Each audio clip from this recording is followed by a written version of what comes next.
2025 wasn't just fun because of all the cool announcements and stuff like that, right? It was a monumental event, at least for DC, from that perspective.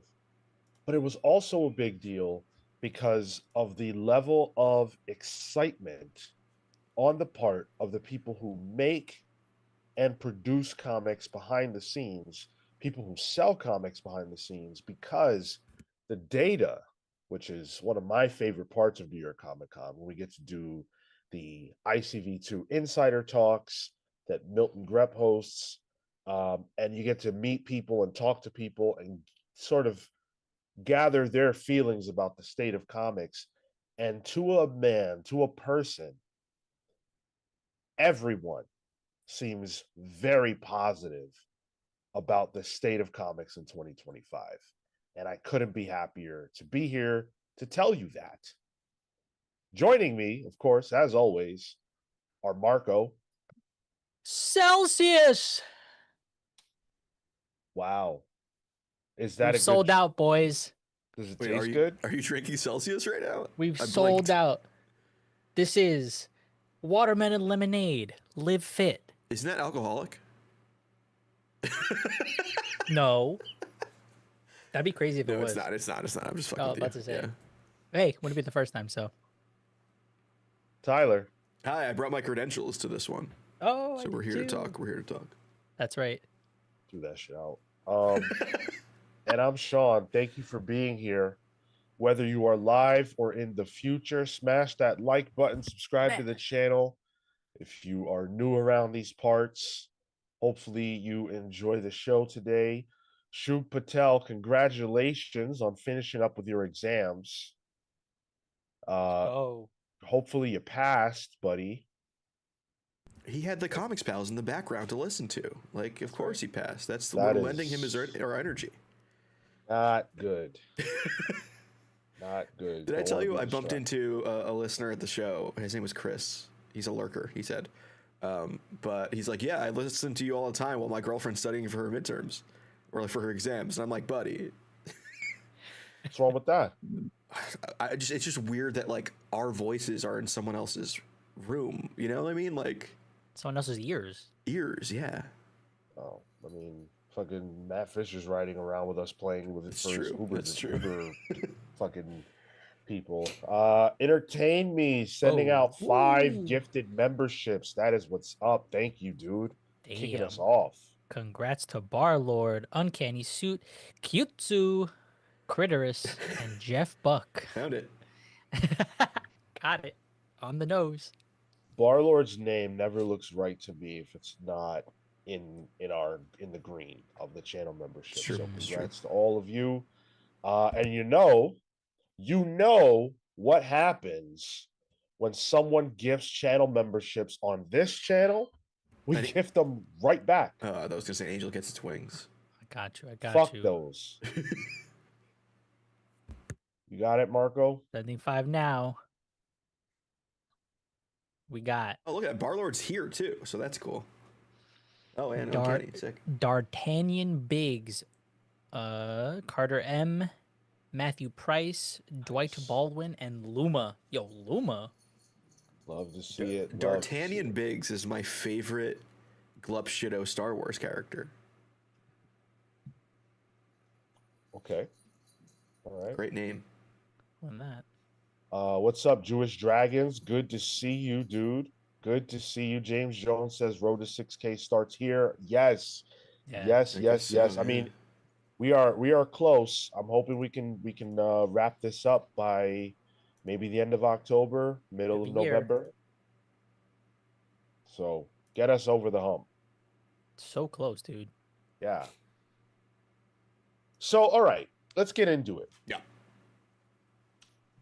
Every year at New York Comic Con, there is an ICV2 event, and it's an industry event that happens on the premises of the Jacob Javits Center where the con is held. And ICV2 presents something called the white papers, in addition to insider talks. The white paper is where Milton Grep, who is the guy that runs and operates ICV2. It is his big sort of idea for the year. It's his look at the year in comic book sales, the year before, where we are now, how we got there, what is the state of comics. And then the Insider Talks is just sort of, whether it's Milton or another presenter having a conversation about the state of the industry. And again, everything about this conversation, about this year's presentation, was positive. It was a lot of Milton talking about how the sales for this year, or rather, to start for 2024, were up.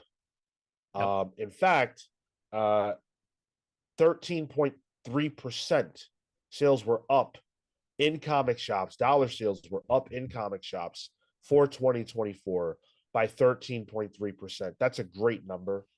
That is a big time number, especially when you consider the fact, and as we're having this conversation, keep this fact in your mind. We shot up big time during COVID.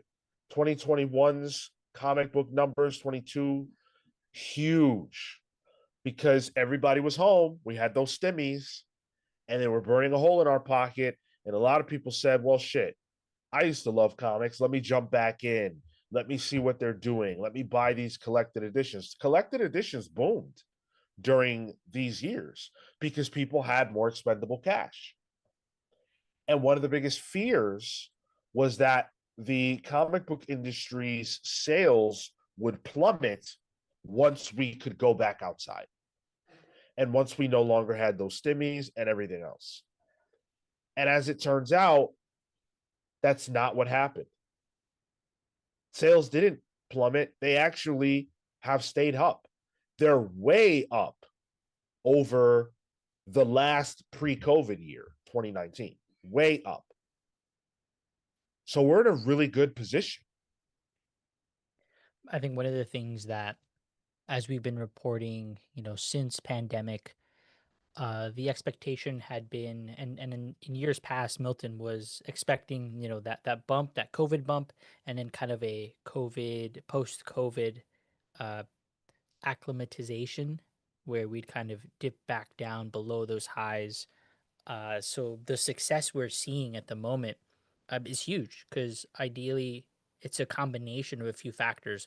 One, there's a lot from a business standpoint, which we'll talk about that the companies are doing, but two, and for me more positively, there's likely been a lot of sticky people. People have kind of stayed around after that.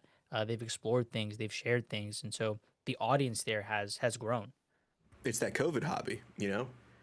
Everyone found a new hobby during COVID that they can do in the comfort of their own home, with the money that they weren't using going outside now. And there was bound to be some people that stayed. The time account, according to Mrs. Hound, 13% of the overall industry growth came out of my wallet. Okay, well, we can close up this conversation then. We found the source. I believe it. I definitely believe it. And a lot of people who loved comics as a kid, left the industry for whatever reason. A lot of people who couldn't afford comics, who now were older adults and could afford comics. All those factors. The factor that is the most surprising to be mentioning right now, though, is the fact that some amount of this growth is due to kids. A lot of the reports coming out of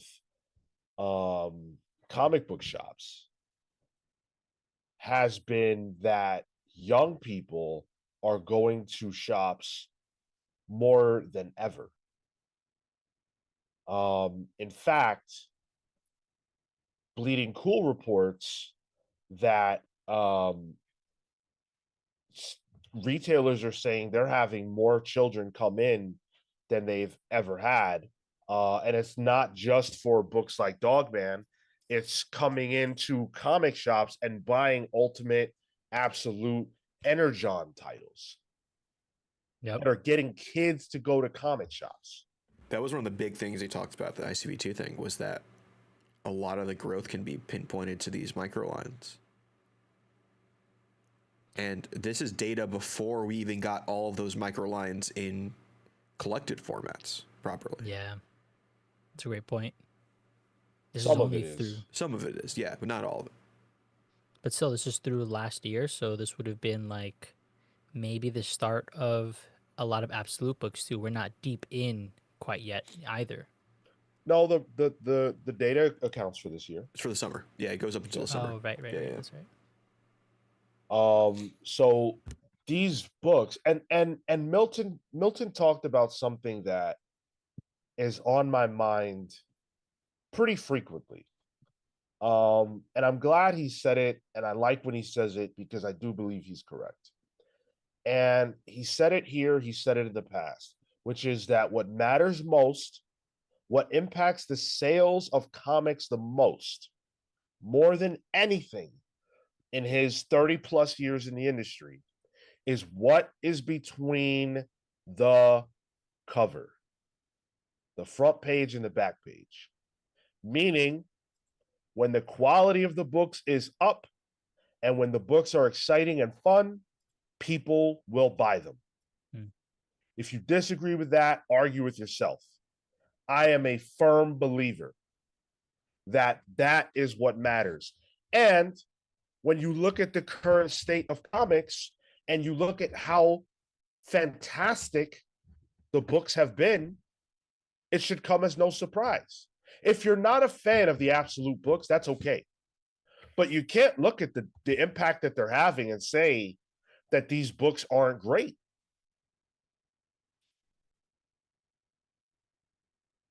The quality is driving up I think the excitement for a lot of readers.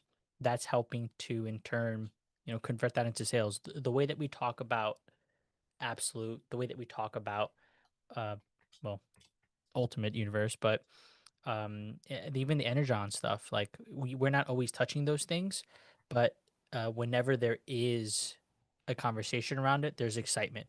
Even if it's not coming from us, it's coming from the listeners, it's coming from the commenters, it's coming from people in the Discord. Anecdotally, the uh this year I've been to a few different states, and anytime I walk into a shop there, one of my first questions is always about, hey, how are your sales? What's driving a lot of your business? And similarly, they're saying it's the compacts, it's all this new stuff with Absolute on Ultimate, and overall, there just feels like there's a better energy about comics in general. And I think that's your point, Sean, about like what's between the cover and the front and back cover, the content of the books. I think the accessibility of some of this content is really important. DC's marketing towards the Absolute line was pinpoint accurate in the sense that they drove home that this line on this side is accessible because it's all new stories featuring new iterations of characters but also those characters are not going away, and here's more accessible ways of getting into the larger mythos of it.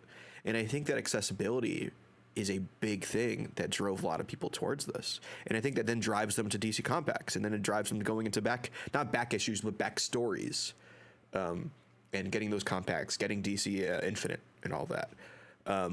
DC's whole game plan the past year has been what we've been saying for years now on the show.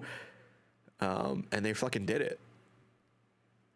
Yeah, because it's what makes sense. Yeah. And sometimes you have to have a forward-thinking person or people behind the scenes to, get you into the present moment. The comic book industry hasn't been in the present moment almost ever. And, it finally feels like with some of these initiatives that, we're getting into that spot. But let's go back a little bit. So I want to go back to the white papers and talk about some of the big points that were made. So one of the big points was that graphic novel sales didn't increase by very much, in 2024 and how the gap between graphic novels and regular floppy comics had narrowed in 2024, and it had been a long time since we saw that happening. This number may or may not surprise you. Trades, graphic novels account for 76% of dollar sales of comics. That's a huge amount. And that's of comics. That's across the board. That's book channels. That's direct market as well, right? Yes. Okay, so when you add the book channels in, that makes a lot of sense. Yeah. And graphic novel sales did increase by 1.3%, but comic books grew 12%. It's a big number. Floppies. Right. Yep. Individual issues. That's telling. That's telling that in the shop, on the ground, people are showing up for the books. Those are Wednesday Warriors. Those are sure maybe blind bag people, sure maybe variant people, and there's some data around that specifically. But those are people who are readers who are coming in.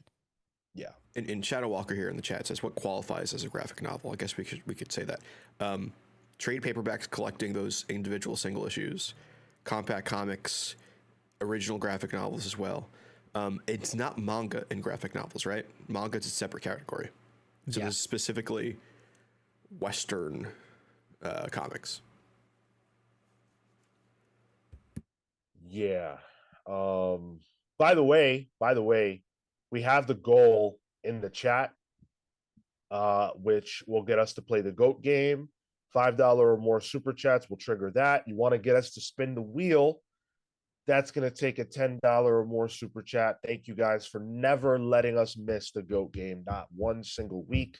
Make sure you guys smash the like button if you're enjoying the show, hanging out. The Touring Grandpa, good to see you for the first time in my knowledge of you. Says, I'm 66 years old and I've gotten back into comics. Absolute Batman drew me in. I love to hear that, brother. Thank you for sharing. I don't care if you're 16 or 66. Now is a beautiful time to be reading comics. Look at my man. Touring Grandpa came back for Absolute Batman. Is he reading Absolute Batman on his tours? Yes. Cool. Hell yeah. Eric Worfs Brock brings up Invincible. Thank you, Eric, for commenting and being here. Says Invincible is another positive factor. Absolutely. Absolutely. You can't say absolutely with Invincible, Sean. Absolutely yes, I is can. A different thing. That's I don't care. Ultimately, oh shit, we can't say that either. Okay. Exactly. Yeah, I think Invincible absolutely is a factor. I think it has brought people to the dance, so to speak. One of the things I've always forgot to factor in when thinking about this stuff in graphic novels is that Invincible has the digest versions, the kind of DC Compact-esque reprints of it, and they have the softcover compendiums. The compendiums were selling like crazy. I have one of those. And you never really, because of like the way Marvel, like the MCU works and stuff like that, that bump doesn't really translate. The bump from the Invincible TV show to the comics is clearly a factor. Well, let's talk about it. Top graphic novels in comic shops in summer 2025. Number 1, 2, 4. Yeah, number 1, 2, and 4 are all Invincible. Yep. Invincible Compendiums, Volume 1, 2, and 3. So there you go. That's nuts. Yeah. Big seller, man. Number 3 on that list, by the way, Absolute Batman Volume 1. Hell yeah. Number 5, Transformers Compendium Volume 1. That is, by the way, not the Daniel Warren Johnson run. Oh, okay, I was going to ask. 6 is Ultimate Spider-Man Volume 1. 7 is Transformers Volume 3, which is the Daniel Warren Johnson run. 9 is the deluxe edition of it's Volume 1 of the Daniel Warren Johnson run. And then number 10 is Saga Volume 12, which is crazy. Wow. Saga with staying power. It always does so well in the graphic novel area. Yeah. That's like Yeah. its Well, big seller. They're the outside of Invincible. Saga's the only one Image has put out in that compact version Yes, that's true. because that's their other one. Yeah. Bread and butter. Hmm. I have that one. It Absolutely. looks good. Yeah, I have the softcover compendium for them. Nice. Yeah, it's good stuff. Image does put out very good quality books, like the physical paper quality and the cover quality. Yeah, I mean, from the ICV2 article itself, quote, retailer interviews also indicate that Gen Z has arrived in comic shops in record numbers this year, reversing another long-time trend as the comics audience gets younger. The reason for this is inexpensive, accessible, high-quality content, said Milton Rep. They're buying Absolute, but things like DC and Marvel Digest format books are also popular. Both manga and graphic novels for young readers have boomed in the past 15 years, and readers who are graduating from manga and Dogman are discovering periodical comics. This is a direct counter to the idea that floppies are not for young people. I don't buy it. You know why? Because humans are humans.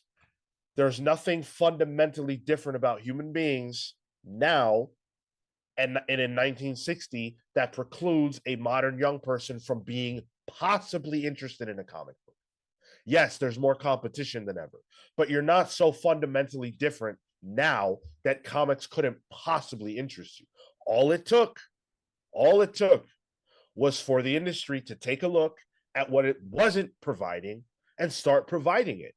And now young people are coming to the door. And one of the things too they mentioned with manga is that it's anime driven, the manga. So like Chainsaw Man probably it sells like crazy because the anime was out. Same for like Jujutsu Kaisen and stuff. And I wonder if that model mirrors the Invincible side of things, Interesting. where it's essentially an anime out that is out at a good enough clip, like yearly, that then is driving people to want more of it, get the Invincible books, compendiums, and then they're stuck in the industry at that point. That makes sense. Now that's almost like the manga method is the gateway drug. It's probably the gateway drug to the just to wanting to catch up, to wanting to see where things come from. I feel like that's where a lot of the the fervor for manga and anime readers and watchers is like, where to what point can I catch up? This is I guess a different scenario in that Invincible's done, but they're coming out with new supplementary things, right? Battle Beast is one Yep. thing, the game as well. So like they're trying to fill the void wherever possible. To that point, I wouldn't be surprised if there's a decision made being like, hey, maybe we come back and tell stories in the world. That's not beyond the realm of possibility now. That's why Invincible Universe Battle Beast is called Invincible Universe: Battle Beast. Exactly. Yeah. Yeah. And I think to the point made about like accessibility, the compacts I think definitely have enticed a lot of people. Yes, people are coming into the floppy space, but the single issues. But it's curious that that accessibility as kind of that first hit is a easier gateway drug than if you didn't include that at all. It's hard to know that, though. It's hard to know that for a fact. That's hard to get, but to get full on data about that. But that's how I got into like indie Image comics, like personally. You know, the Walking Dead show was coming out. That was a big hype for me. I watched a couple episodes. It's like, all right, this is my jam. Then I bought the trades, and I was like, okay, I like these a lot. And then I bought the single issues, and then I was up to speed. So that's the same track that I've seen a lot, happening elsewhere. I wish there was a way that they'd be able to break out the sales of compact and the sales of trades. Because anytime I talk to a shop owner, that's the thing that they can't keep on the shelves. Compacts. I bet. What other thing retailers have not been able to keep on the shelves, though, is Absolute books, which is why, in an unprecedented move, DC Comics they made the decision to reprint all of their single issue Absolute books, every single issue, which has never been done.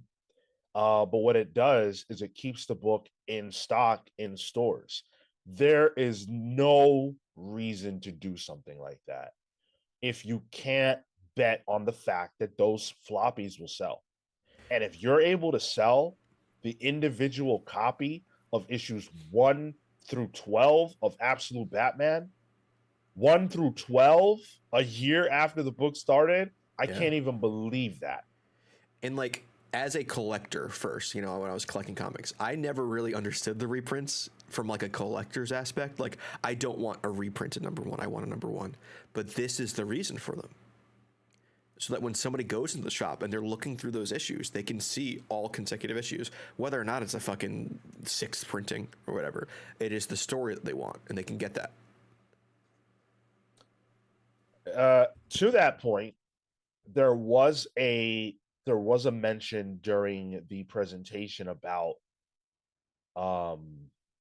the shifting mentality of the comics reader and how big, expensive collected editions or individual issues meant for slabbing or that are slabbed and do have some kind of a grade on them, that those kinds of things, the speculator driven aspect of the industry from that side has actually done a little worse.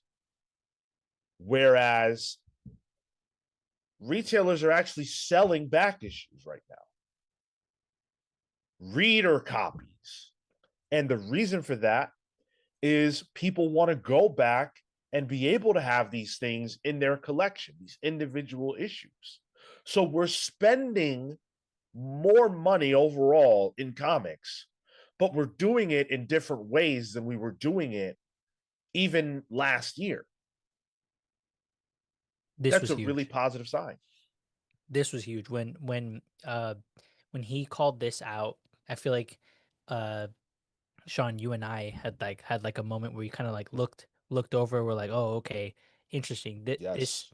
This very much means that people are going back, and Milton said it too. They're trying to collect these things to catch up, to get invested, to build and integrate themselves into the worlds that are happening simultaneously alongside what's coming out now. So they're trying to go back to get issue 1 of uh, Dark Panther. Maybe not necessarily the best example, but for the point, going backwards to catch up on an Absolute Martian Manhunter, on Absolute Batman. They want to be able to do that, and so back issues are being sold. And I think it's interesting because it shows that it's not a speculative reason for back issues. Right. It's not to collect and then slab because those slabbed sales are down. The CGC graded stuff is down, which was huge during COVID because that's when people were collecting shit. They had that extra money. And it kind of alludes to the fact that people are doing that archaeology that we talk about. That's not, a Wikipedia hole or, watching YouTube channels about it. It's actually finding the comics and reading it, which personally is part of the fun for it. And it's cool seeing that it might be more people seeing that fun aspect of comic book reading that is probably not known until you're in it. And I think that adds to there's a velocity there as well for the dollars that are being spent and for the consumption, right? You're not waiting for the trade to go and catch up. You need that now. You need that now. You're spending your money now at the shops. It's a quicker turnaround. It's faster for the shops. Quick hit. Or rather, not necessarily a quick hit, but I'm working my way backwards now as opposed to in 6 months or in 12 months. Exactly. And I can imagine for someone who's used to manga, let's say, where my understanding is that typically you can get a new chapter about once a week. Yeah. That's so fast compared to comics, right? Yeah. And so what that means is that if you're used to that format and you come into comics, you might not be willing to wait for that trade to come out because you're used to being able to read things on a weekly basis. So if Absolute Batman number 13 is coming up, you're going to go get that comic, whether it's digital or physical. However you're going to get it, you're going to get it because you're not trying to wait. And I think that's an advantage that single issues have that it's almost impossible to compete with.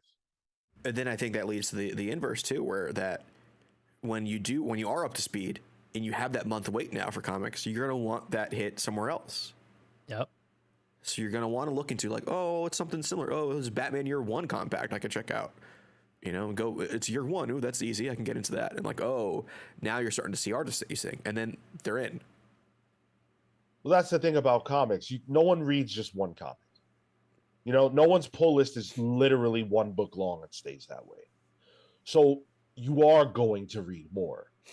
And that's why all you need is one. Yeah. That's why all you really need is one. Big publishers are built around 1, 2, 3, 4 tentpole books. And those books are selling so well and bringing people into the fold that's how you trickle down economics only works in comics, okay? What are you, the Ronald Reagan of comics? Yeah. Well, comics are the Ronald Reagan of comics. Yeah, they're bringing crack to the community. It's the only way it works. It's the only way. Electrics with the 50 SEK, one step closer to a wheel spin. Thank you, brother. Thank you. Mike Critiques with the £5. Invincible is selling well for the same reason manga sells well. Like anime, because it's a one-to-one adaptation, people are reading ahead for spoilers. Well, Invincible is not a one-to-one adaptation. I know that for sure. But if you like Invincible, there is something you can go and read, which is pretty close to similar, whereas with something like Batman, it's radically different. Atomic Cow with a $4.99. This mirrors what is happening at my LCS. Readers, younger readers, absolute titles, and compact editions. GOAT game nomination, the Newsboy Legion. I will add it, Hound. I will add that. What is that? You know about the Newsboy Legion? Absolutely not. It's some DC Kirby stuff, I believe. Oh. Cool. Oh, wait, no, I'm not going to add it because I'll wind up pulling it. Never mind. Yeah. Austin Lenny says, for the digital readers, that's what's great about DC Infinite and Marvel Unlimited. It allows readers to get an idea before the trade comes out. One of the things that's interesting to me about this whole trend is that they're going back to do this archaeology in physical. Mm-hmm. When, like, if I'm being honest, DC Infinite, DC Universe, what is it? DC Universe, yeah. Universe. It's quicker, you know, it's a quicker hit. You can get to it faster without having to put your pants on to leave the house. But people are still interested in the physicality of these comic books, the collectible nature of single issues and all that they're still doing this, even though there's an easier route. The accessibility, there's a more accessible route to it. Yeah. But, and I'm sure we'll get to it, Sean, but the thing that Milton calls in that regard is it's about the community. Yes. There's a desire there that exists about reading comics not in isolation. They're IRL Discord servers, Marco. That's crazy. Chat rooms. Yeah. Well, it was a conversation about the role of the comic book shop as a third space, which is something that we've talked about. Third spaces, you've got your home, you've got your work. Where else do you hang out? What's your social setting? What's your stomping ground when you're not in the house? And comic book stores are that for many people, can be that for you if you've got a non-shitty one in your area. And young people are looking for places to chill. They're looking for places to chill, congregate. The days of lurking the mall is over. So where do you go? That's true. And if your friends are into comics and you're into comics, that's a great place to congregate and talk about the latest issue of Absolute Batman, for instance, that just dropped. So the community aspect of comics, that's the interesting thing about comics that's very unique. It's not just something for you to be into. It's something for you to have a social life that revolves around. If you go to the movies, it's not like that. You could have movie buddies, but you're not sitting in the movie theater talking about the movie you're watching. You're watching it, then you get the fuck out. Music. There are no shared spaces for music. You used to go to the music store and you could be in the music store, listen to a new record, talk about the new record, but that doesn't happen anymore like that. Man, remember Tower Well, Records, man? Yeah. I love that place. but to that point, listening bars are huge now. Yes. Going to those things, going to go and just like put on a record in a group of people with a at whatever bar, sober a lot of the times too. Hugely popular now. The Swifties love a listening party. Yeah. They have those actual in-movie events for Swifties to listen to the new album in the theater, and I guess that's where they're allowed to speak in a theater, I guess. But there is a fervor for in-person meetups with younger generations that I think you're right, Sean. Comics is uniquely equipped to do because it's one of the few one-stop shops that still exists. Yeah, exactly. And you can't beat that. You can't beat that in a world that is increasingly becoming digital, segregated from our physical space, our humanity. There have to be places and ways for us to interact physically, and comic books can be a gateway to that experience.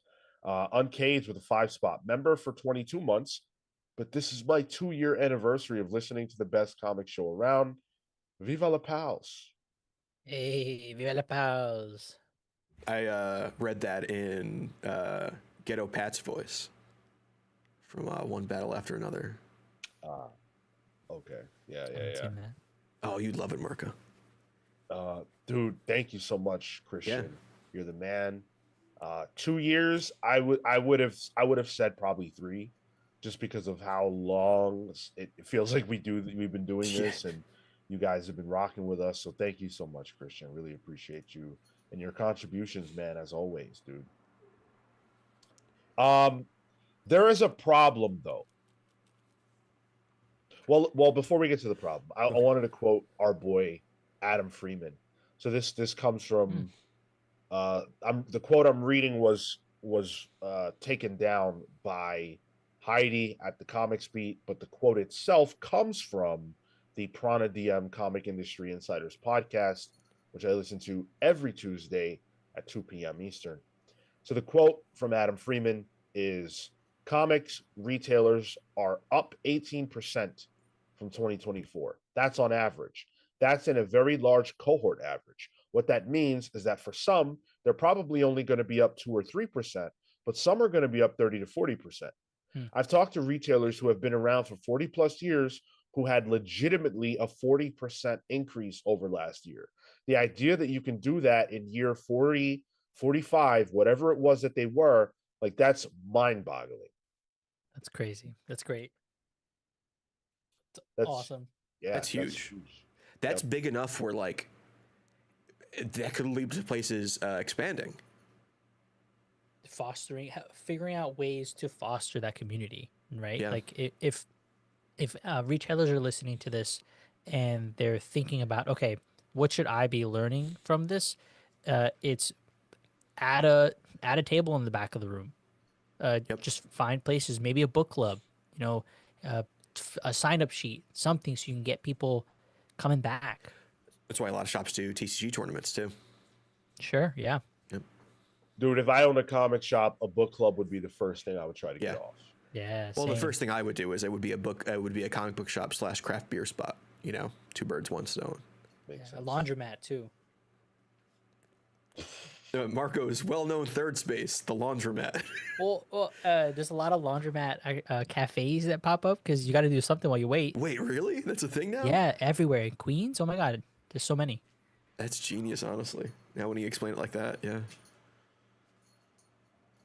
And Mike Critiques brings up something that I think is a good point as well. He says, it was a video on Compact Comics that got me to discover the pals. The community has only deepened my fandom. So even on the internet, a connection to a community as a comics reader, in my experience, is very likely to keep you and further ingrain you into comics. How many people within our community have said something very similar? Yeah. Oh, my connection to this community is making me buy more comics. It's deepening my love for comics, whatever it is. Even Atomic Hound, who has been reading comics for multiple decades, says that now his enjoyment of comics is as high as it's ever been, partially because of being involved in this community. And it's not about saying like, oh, we're the best, even though we are. It's about saying that this kind of the experience that we're talking about is happening in all spaces. Omar's experiencing it with his community. He has basically built the collected editions community that didn't even exist before. Which is spun off to other channels that show on a show as well. Yes. And other, like, yeah, for sure. It's the digital third space. Exactly. That then works its way back into the physical when you get to a comic book convention and you see all these people that you know online. Heroes Con might as well be fucking near mint condition con because they all go. Sure. Even look at Austin Lenny here in the chat. Says Pals Polls keeps me buying single issues. You're welcome, and I'm sorry for your wallet. Yeah. Pals Previews makes me realize, shit, I got a lot to buy this week. We're boosting the economy is what we're doing. Slowly but surely. Catherine says, this is the only online community I've stuck with for many reasons. This is genuinely the best, and it's very true. I wouldn't pick up most of what I have if it weren't for this. And Catherine, making sure the Gambit sales of anything Gambit related are up. Yeah. It's a beautiful thing. And you know what else is beautiful? We've got over 100 people hanging out with us. Thank you so much for that. Smash the like button, please. Subscribe to the channel if you're not. But like, that's powerful. That's powerful. I don't take lightly the fact that, you know, we're a part of that, of what keeps people buying and reading comics and enjoying comics. I don't take that lightly, but I also recognize that that's something that we need the industry to see. We need them to see that. We need them to take a look and see it. How are people finding comics? How are they finding them? Why are they sticking around? Marvel and DC could never put enough money into their marketing to be in our Discord server, to be on our YouTube channel, and to see the organic building of community. They don't have enough money to see it, but they need to, because this is where the sales are being driven. What if DC had a relationship with, let's say, us, just because, you know, we're the channel that's live right now, and they said, hey, once a month, we're going to give away a compact comic through your Discord server. Easy. That's all they would have to do. Easy. What is that to DC? To be fair, DC's already gotten control of our podcast with their way our viewers like their DC comic books. Look, Marvel needs to be the one working a little harder. But let's have that conversation on a serious level, though. Yeah. What if a big publisher like that does something as simple as a $10 to $15 giveaway on this channel once a month? At most, $180. Wait, what? Like, literally, it would just cost them $180. Oh, a year. Yeah, a year. Yes. Oh, I see what you mean. And less, because they're not paying cover price for their own books. Sure. Exactly. But, you know, right. But that value, the fact that you can brand that in a way that helps to foster a community, cool. So what you're saying is the publishers need to also realize this third space idea and put their money where their mouth is. DC is doing that from the physical side of things, with their like launch events, their DCKO, like the brackets, and giving out free shit like the Justice League membership cards they gave out. Yeah. So I think they do recognize the need for it in the physical space for sure. Well, in the digital space, I don't know if you guys are part of the DC Discord, but they're doing that. That is an area for their third space, the official Discord. They do trivias on Tuesday.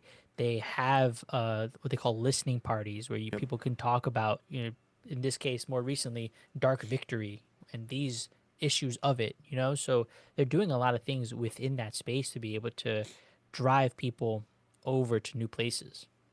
But that's in their own controlled stuff, which makes Right. sense from their standpoint. Yeah. Yeah, yeah.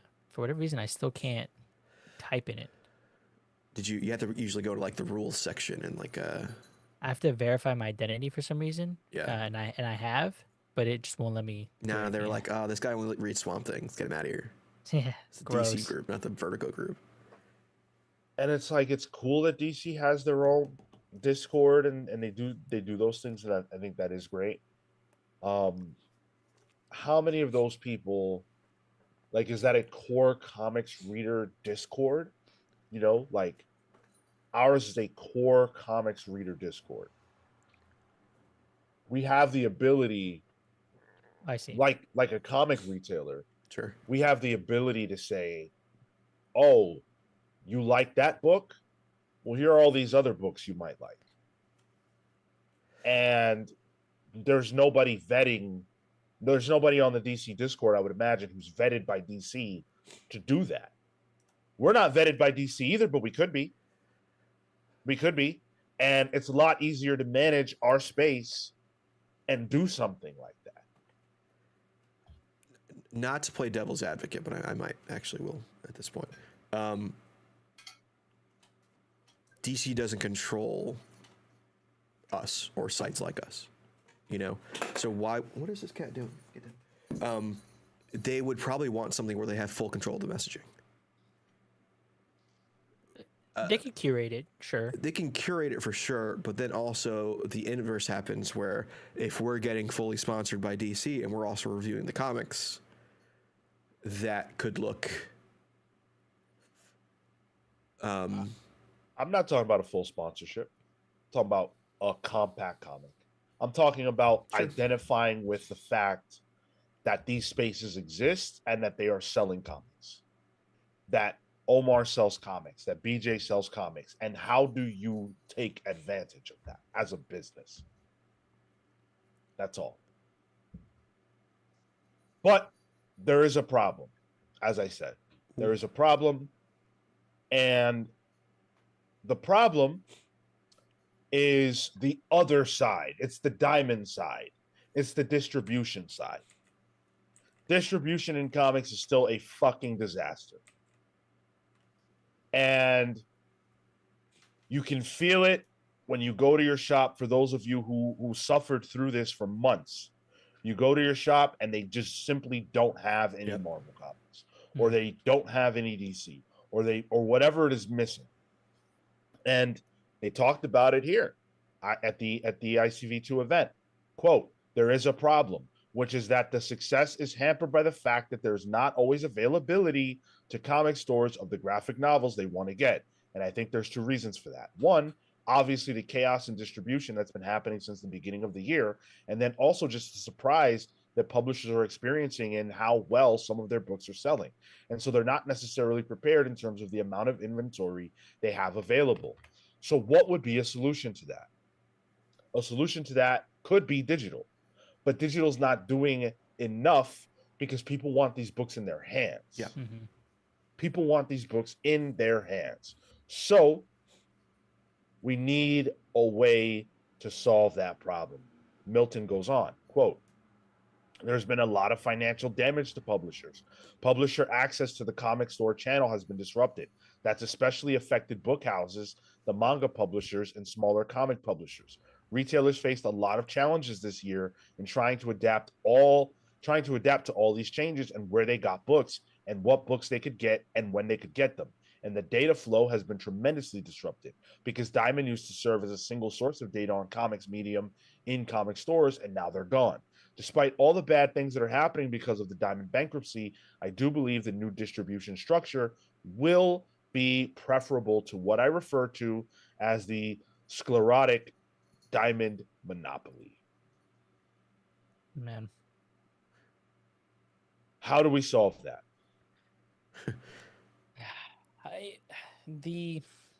First of all, what an unfortunate series of events in such a key time for the growth of comics. Like, I couldn't even imagine how much this has hampered overall growth. That 40% that Adam spoke of earlier, who knows where it could be. but how do we solve for it? I mean, there are attempts at the moment to try to be able to consolidate where publishing is happening. I think a lot of the individual publishers are trying to work together to fix this as much as possible. I think that's the best, most immediate way to do so is band together to be able to hit minimums so that way you can deliver. But then you run into the issues of, well, if there's only those, if there's only so many spaces, you can't expand beyond the big two, or you can't expand into other places like a Dark Horse, like a Boom. Uh, for sure, they're trying. For sure, they're working on doing that, and they do appear in the shops. But distribution is going to be the hardest challenge right now. It's not centralized. You have options, and you just have minimums that a lot of publishers can't reach. I mean, all the good stuff we talked about is for the big three, really, in only certain parts of Image. Sean and I, we spoke with Sean. If you remember her name or the comics she published, but in New York Comic Con, like an indie comics creator who couldn't put out her physical books like the previous issues because Diamond pretty much has them at ransom. Yeah. I know what you're talking about. Yeah, which is horrible for smaller people. Like the Diamond of it all has fucked over a lot of people and being able to publish their comics in these spaces. Well, Humanoids just filed for Chapter 7 bankruptcy. Or was it The Chapter bad 11? one. I think it was Chapter No, 7. Chapter 7. That's the bad one. Yeah, that's the we're out. We're fucked. Right. Yeah. That's the we're fucked one. And 1000% a part of that. Yes, of course, you can say, you can say a lot of things about why that's happening.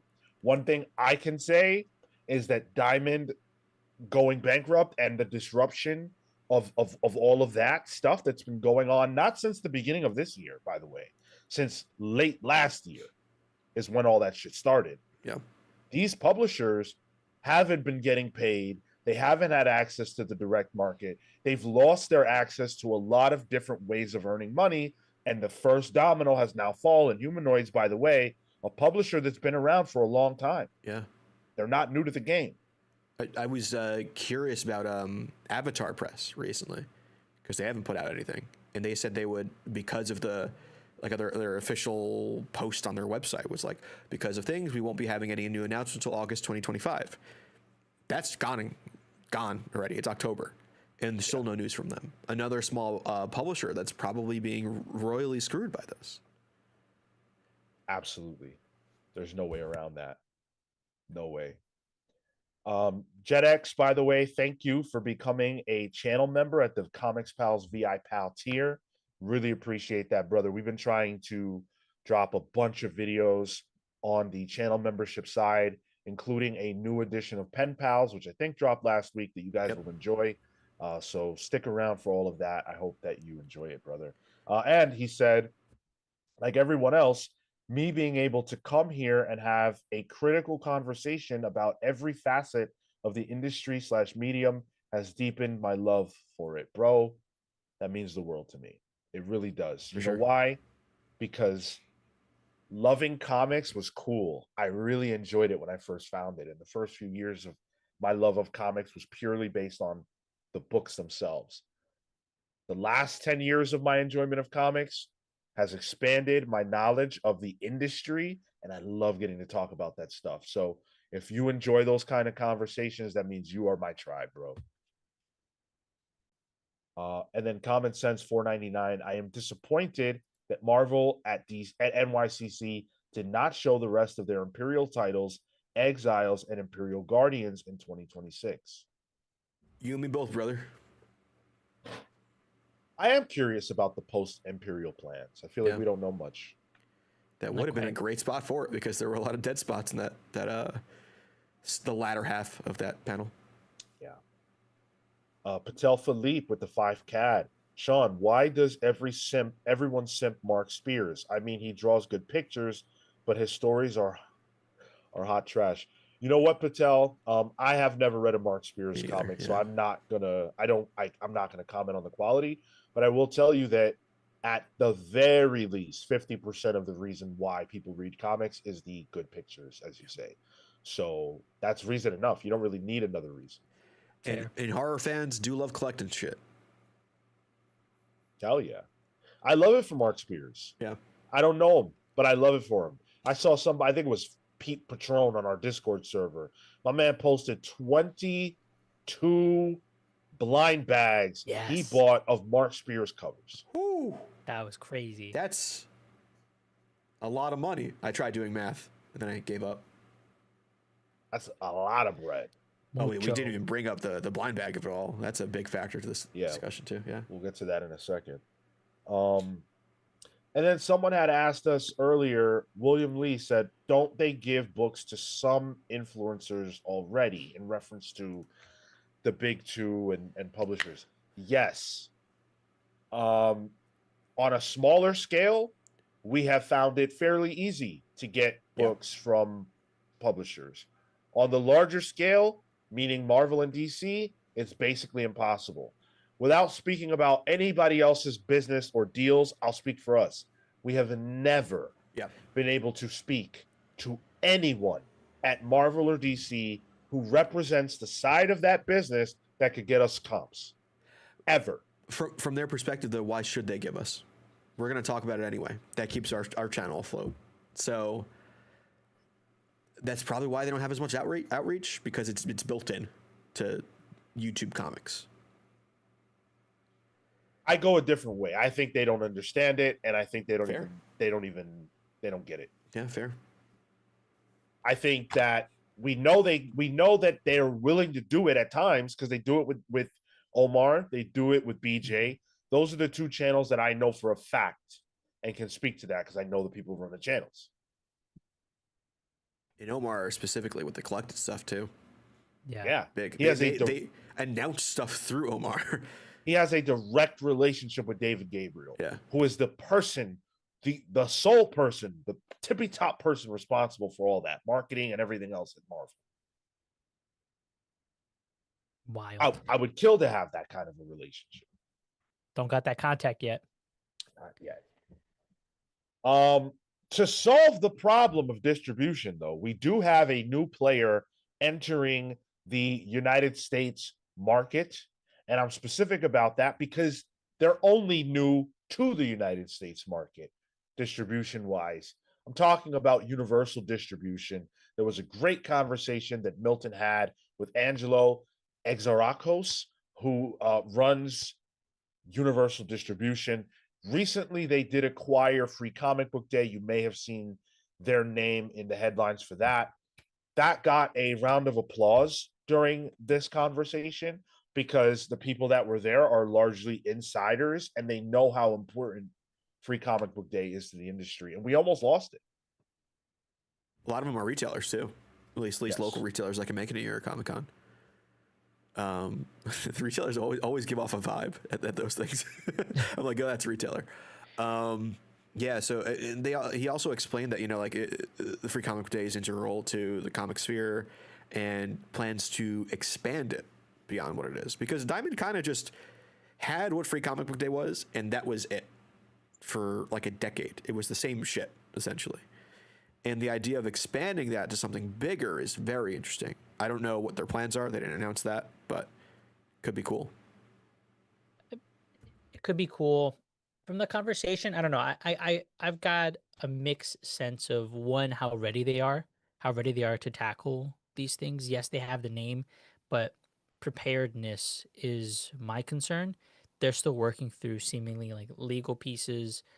Diamond's working through its own thing. I feel like I was on record when they first announced this that who knew if they were even going to continue with comics. I'm at least glad that that question has been answered, and they will continue to do so. Now it's about the execution. Yes, they have years of experience. Yes, they have the warehouses and a new warehouse seemingly, but will they be able to fulfill on the orders, and do they have enough of a relationship with current publishers to be able to deliver against those things? Because we know that they've otherwise flocked to Penguin Random House or Lunar. Is it now working to claw that back? They have certain things in the pipeline, but I don't know. There's still a lot of questions around it for me that I'm worried about. What I was most excited about listening to this conversation was Angelo's love of comics and comic book stores. That was very clear. But also and recognizing that they need to be a part of this. But also B, when he talked about how poor Diamond's technology and understanding of technology was.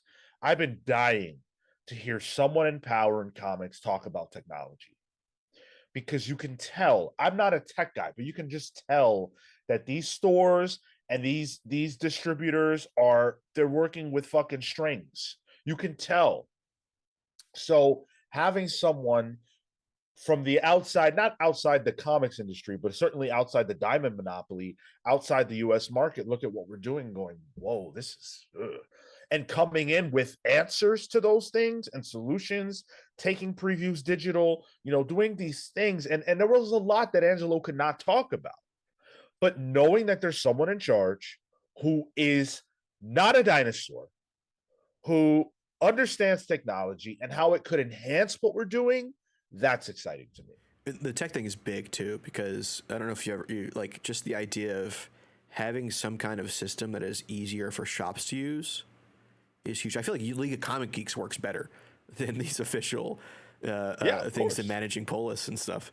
And not only is the tech side of it and the ease of it important, but it's the data that can come from that that is important. Data is so segmented for the direct market in terms of where you get data. And that's how shops run. They run off data, whether they like it or not. They have to run off data to know how much to order for their next series of books. So having technology that can more accurately represent that data and maybe even just tell you what you should be able to order, like there should be algorithms to be able to at least understand how shops work, so that is even out of the hands of the shop to make things easier. And that's the stuff that Adam Freeman, when we had him on, he was talking about was, working to be able to identify based off of the pull lists, the growth of that, what books are selling, how quick and how quickly you can get that information back will help dictate. I imagine the shop owner has, like a rolled up marble notebook in their back pocket and are like, okay, this sold this many times, because realistically the POS systems are so antiquated and there's so many. That was one of the other things that he mentioned was there's like 3 or 4 in the market. Now this coming in is going to be yet another and will only integrate with the systems that the people allow them to. Because if I'm a shop owner and I've been running the same POS for the past 10, 15 years, you're telling me I need to be able to come back to the distribution game with you, Universal, but only if I use your system. I got to learn a new thing. I got to do this. I got to integrate. That takes time. That's affecting my sales, right? So there's a trade-off there. I doubt that we're going to get to a point where we get even 30% I think is managed comics of POS systems across stores in the US, and that's supposed to be the biggest. You almost need a monopoly on the systems. Yeah, you would need a monopoly. You need a diamond of the systems. Yeah, well, I would like to see that, quite frankly. I would like to see a centralization when it comes to point of sale. Yeah, we need it. Yeah. But those are things that we can work towards. And I like that now we kind of know, like, okay, these are the things we need to fix. These are the things that, are fine. And we can have that conversation without the specter of Diamond, which won't change, looming over us. Marco, remember when Diamond had announced they were going to do a pull list? Yes. Yep. That announcement was made, what, 6 years ago? Yeah, they were like, we're going to have it up and ready in like a year. I was doing a different show when that got announced, and I was hyped for it. That's when I was buying physical issues. We've had like 2 different presidents since they announced that. On this podcast, we've completely changed everything. I mean, my God, this podcast is completely different. And Diamond doesn't even hardly exist anymore. That's how long it took from their announcement of that pull list shit to now. And that never really fully came to fruition. Oh, okay, yeah. Same, yeah. I feel like I remember. I had I was going to an LCS and I was friends with the owner, and I remember asking him about it. Where I think they had just gotten access, like they were trialing, they were still in beta, and I Yeah. remember conversations of like, yeah, it's clunky, they're still working on it, still trying to figure it out, Yep. and then it disappeared. Yep. And then the world changed. Yep. I remember that exact same thing. It's part of the reason why I dropped physical as well.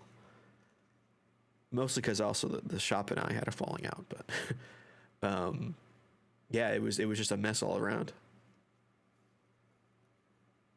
Oh, interesting. Dan Trudeau says my LCS's POS system quadrupled in price. Yeah, that's another thing. Depending on how you subscribe to it, it's costly. Especially if you have multiple, right? Yes, that's right. You have to have multiple because you have to use one for Lunar, you have to use one for Penguin Random House, and then presumably you're going to have to use one for Universal. That's not good. That's not good. We need one to stand out better than the other ones, and then maybe be willing to play nice with the others. Right. That's the issue that I have. It's that one of them has to be willing to play nice with the others, and I don't think that's going to happen. It's data sharing. They're not going to want to do that. Yeah. You're going to have access to be able to pull inventory and resources in a centralized way. That means you can share it out. It's not proprietary anymore. And then that means that like one of them just has to hit it big and then knock the other ones out of the competition, which could take years to essentially form another diamond. From a point of sale, Sure. yeah, that's we can live with that. Yeah, or at the very least, just figure like have two competitors, fine, but come to an agreement on this is the way that it should be. Let's formalize something so that way it's not crazy for everybody. Like standardization. Right. It's not about multiple distributors. It's about a standardized way of collecting and understanding the data. Which in my head almost means like you got to have a like one of these companies has to not be doing it. It has to be like a third party doing it to then standardize it for the other ones. Rob says, what's the strategy for the industry with Free Comic Book Day? I don't buy single issues, so I'm not familiar. I mean, for strategy, for a lot of shops, Free Comic Book Day is their best performing day of the year because you're getting young people in, you're getting people who don't buy comics in under the allure of free comics. And then the hope, and what a lot of shops will do is they'll put together other sales, or like they'll have like 50% off collected editions, or 30% off Batman comics, or whatever the hell they want to do in order to get you to spend your money. So they lure you in with free, and then hopefully you're spending money while you're there and then come back. Free Comic Book Day is an amazing concept for comics. Before we dive just a little deeper into this conversation and then close it out, I do want to take a moment to thank our sponsors, which isn't some publisher. It's not Marvel or DC. It's not Skechers. It's you guys. It's the listeners that make this show possible every single week with your super chats, but also for the sake of this, your patronage. Patreon.com/thecomics-pals is the best way to support the show. You can get a nickname and a shout out on this very show every week by supporting us over there. So special shout out to our Pals vs. Legends, Hound of Justice to Tom McCown, Starcross Catherine Stars, the Spear of Judgment Jay's Jumble, Jalen Jackson the Sanguine Sorcerer, Safe Haven Hayden's Hideout, Jesse and the Juggernaut, Kyle, who's got a origin coming today, Entertain Me, Panda V Panda, Ted Wong, Adam Smith, Sam the Last Young Renegade, and Blur Jekyll Jose. I also want to thank Pals vs. members, the Night Stalker Harrison Jinsky, Brian Demolisher Del Pozo, Kefis the Incorruptible, Momentum Mike Elliott, Dan the Truth Trudeau, Marley Manastorm, Slow Flow Dameron, Christian Uncaged, Always Laughing, The Spear of Justice, Izzy's Issues, Robert Runback Cashaback, Pete the Dreamweaver Collins, James Just Jamming Jones, Paul Powerhouse Smith, Neon Knight the Cosmic Avenger, Matthew the Shade Cosmo, BJ Kicks, The Living Blade Boss Deer, The Grand Alchemist, Chop Harder Alchemist, John Barrier B, and Doomsday David Melendez Doria. If you didn't hear your name, and you should, stick around because you will later. Woo. Need some water? I do. Yeah. But we haven't gotten any super chats that would trigger a wheel spin, so I can't drink. Unfortunately. Oh, wow, it's one of those situations. That a little S&M going on. Yes, but we are over halfway to the goal, so thank you guys for that. I did just close the poll, which was, are you buying more or less comics this year? And we probably got a record amount of votes in the live chat, so thank you for that. More comics, 77% of you. 77% of you say you were buying more comics this year than you were at least last year, which is good to see. Hell yeah. And the other 23% is what? Marvel fans? Got him. Yeah. Got him. Roasted. We're fucked. Yeah, I'm part of that. Yeah. Ted H says, I have to go to Penguin Random House and Lunar's homepages to make my own order list, then send them to the shop. What a nightmare. That fucking What? sucks. God. Like in what other industry, what other fandom would you have to do all that busy work to make a purchase? None. That's crazy. Imagine having to like buy a video game and you gotta like go through multiple websites and shit. No, I'm going to Walmart. You gotta learn Excel. Right? Yeah, you have to learn Excel. The only thing harder to buy is like concert tickets. And that's got to do with the scalping and all that other horse shit.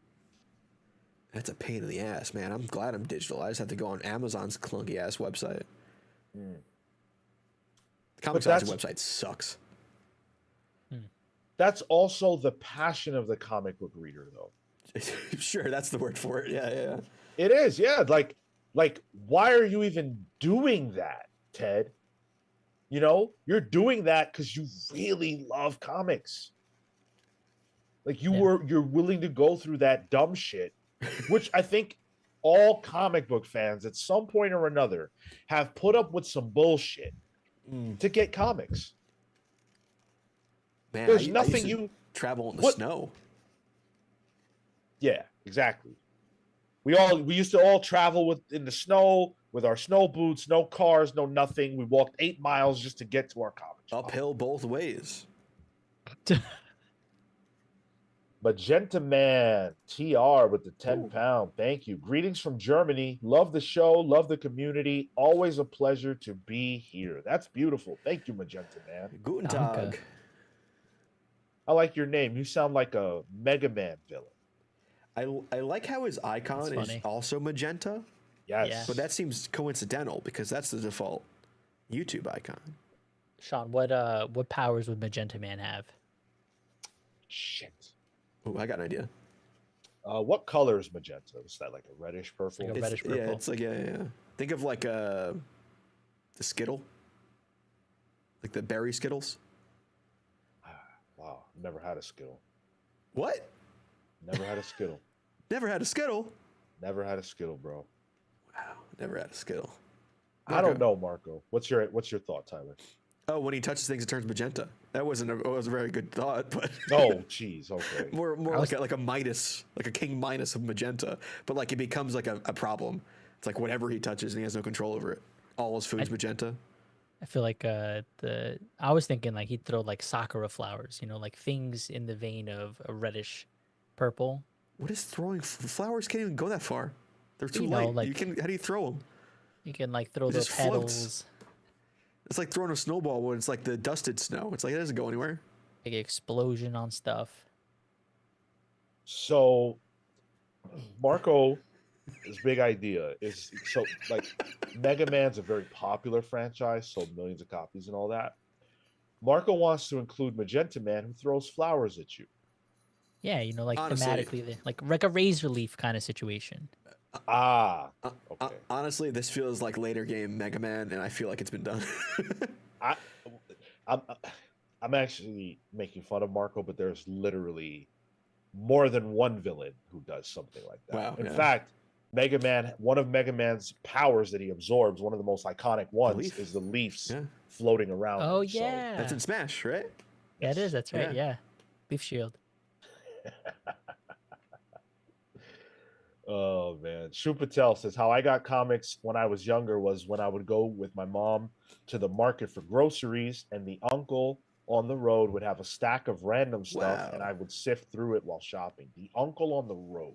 That's crazy, yo. Unk Industries over there. The Wow. street. Showed up at the unction. Unction Junction.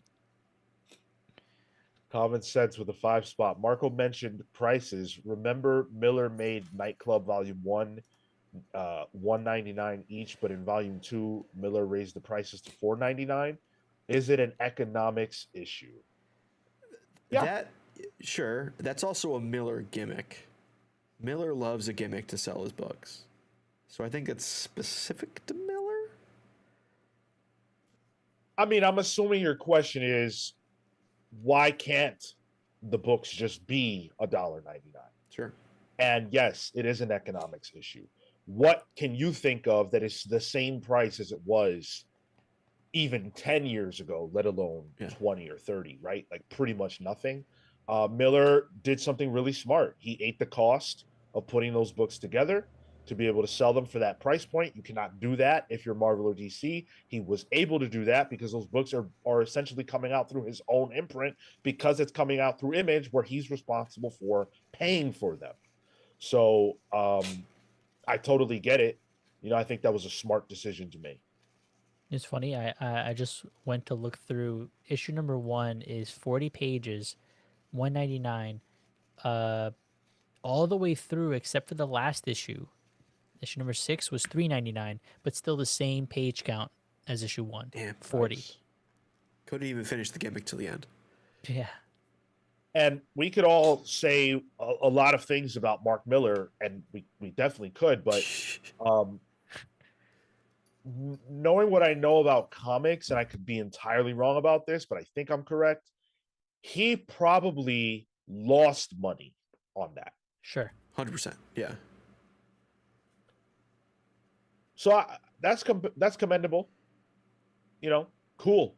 And I'm sure it worked. I know I bought that first issue. Did I buy the rest? No. But I bought that first one. Was it Albuquerque on art on that one? I think so. I don't remember. I can visualize the covers. I never read it, but I can see the covers in my head. It feels like Albuquerque. All right, can I resolve a problem in the chat right now? Are they talking about Skittles still? Sort of, but that ain't the problem. Charles Stewart. My name is spelled right under my face, dude. How could you spell my name wrong on my live stream in which my name is visible? SHAWN? What the fuck? We don't do phonetic spelling at the Sean household. We No. do correct spelling. He's drawing right now, Sean. That's right. Yeah. He He can't, can't see. He can't see. he can't Yeah, see yeah, it. yeah. He's just listening. Yeah. It's probably an autocorrect, honestly. He said Sean never had a Skittle. Cap. He must have had one when he was a child and then blacked out and forgot the whole situation. That's not a Skittle if you blacked out then. You don't know me. I am very picky. So I have definitely never had a Skittle. I've had other candy, but I don't really like candy very much. So I avoid candy generally speaking, but I never cared about Skittles. I actually actively didn't like the way they looked. What about M&M's? I've had M&Mms. They look Milk the Chops? same. I'm a bizarre human, dude. I've done that. I'm like, oh, I would love an M&M, and I get the lemon flavor Skittle. Nah. That's actually one of the better Skittles. Catherine Starr, Sean is pronounced like bean. Definitely the fuck not. Bean is actually pronounced Bond. Yes. Yeah. Dex Baker, Sean with the WN is the public domain comic pal. That's so funny. That's true. And then Order of Dylan bringing up the third Sean, the third space there with Sean the dead version Sean.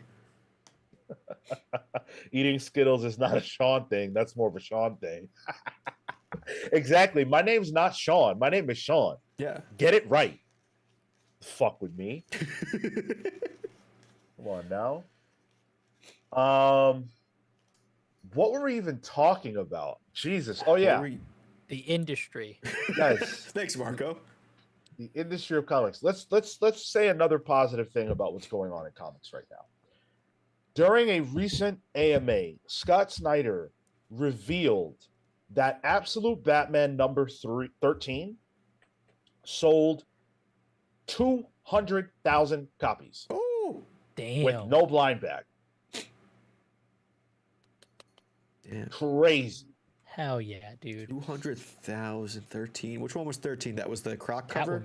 Catwoman. Oh, it's a cat. Oh, yeah, Catwoman. obviously. Yeah, Of course, bro. Mama cat. Gooner variant on the A cover. Jeez. Gooner alert. But when you can do that kind of number and build that kind of anticipation for your 13th issue, that's a pretty good deal. It's a pretty good deal. It's insane. Yeah. And he said, Snyder said that when he first did Batman, the critical number was to stay above 80 to 90,000 copies. Wow. That's critical mass for Absolute Batman? No, sorry, for his New 52, his original run on Batman. Oh, that's gotcha, Batman proper. That's not even Absolute Batman. That's like DC's number one selling comic. Right. Back then. Right. Would you have expected numbers to be bigger back then?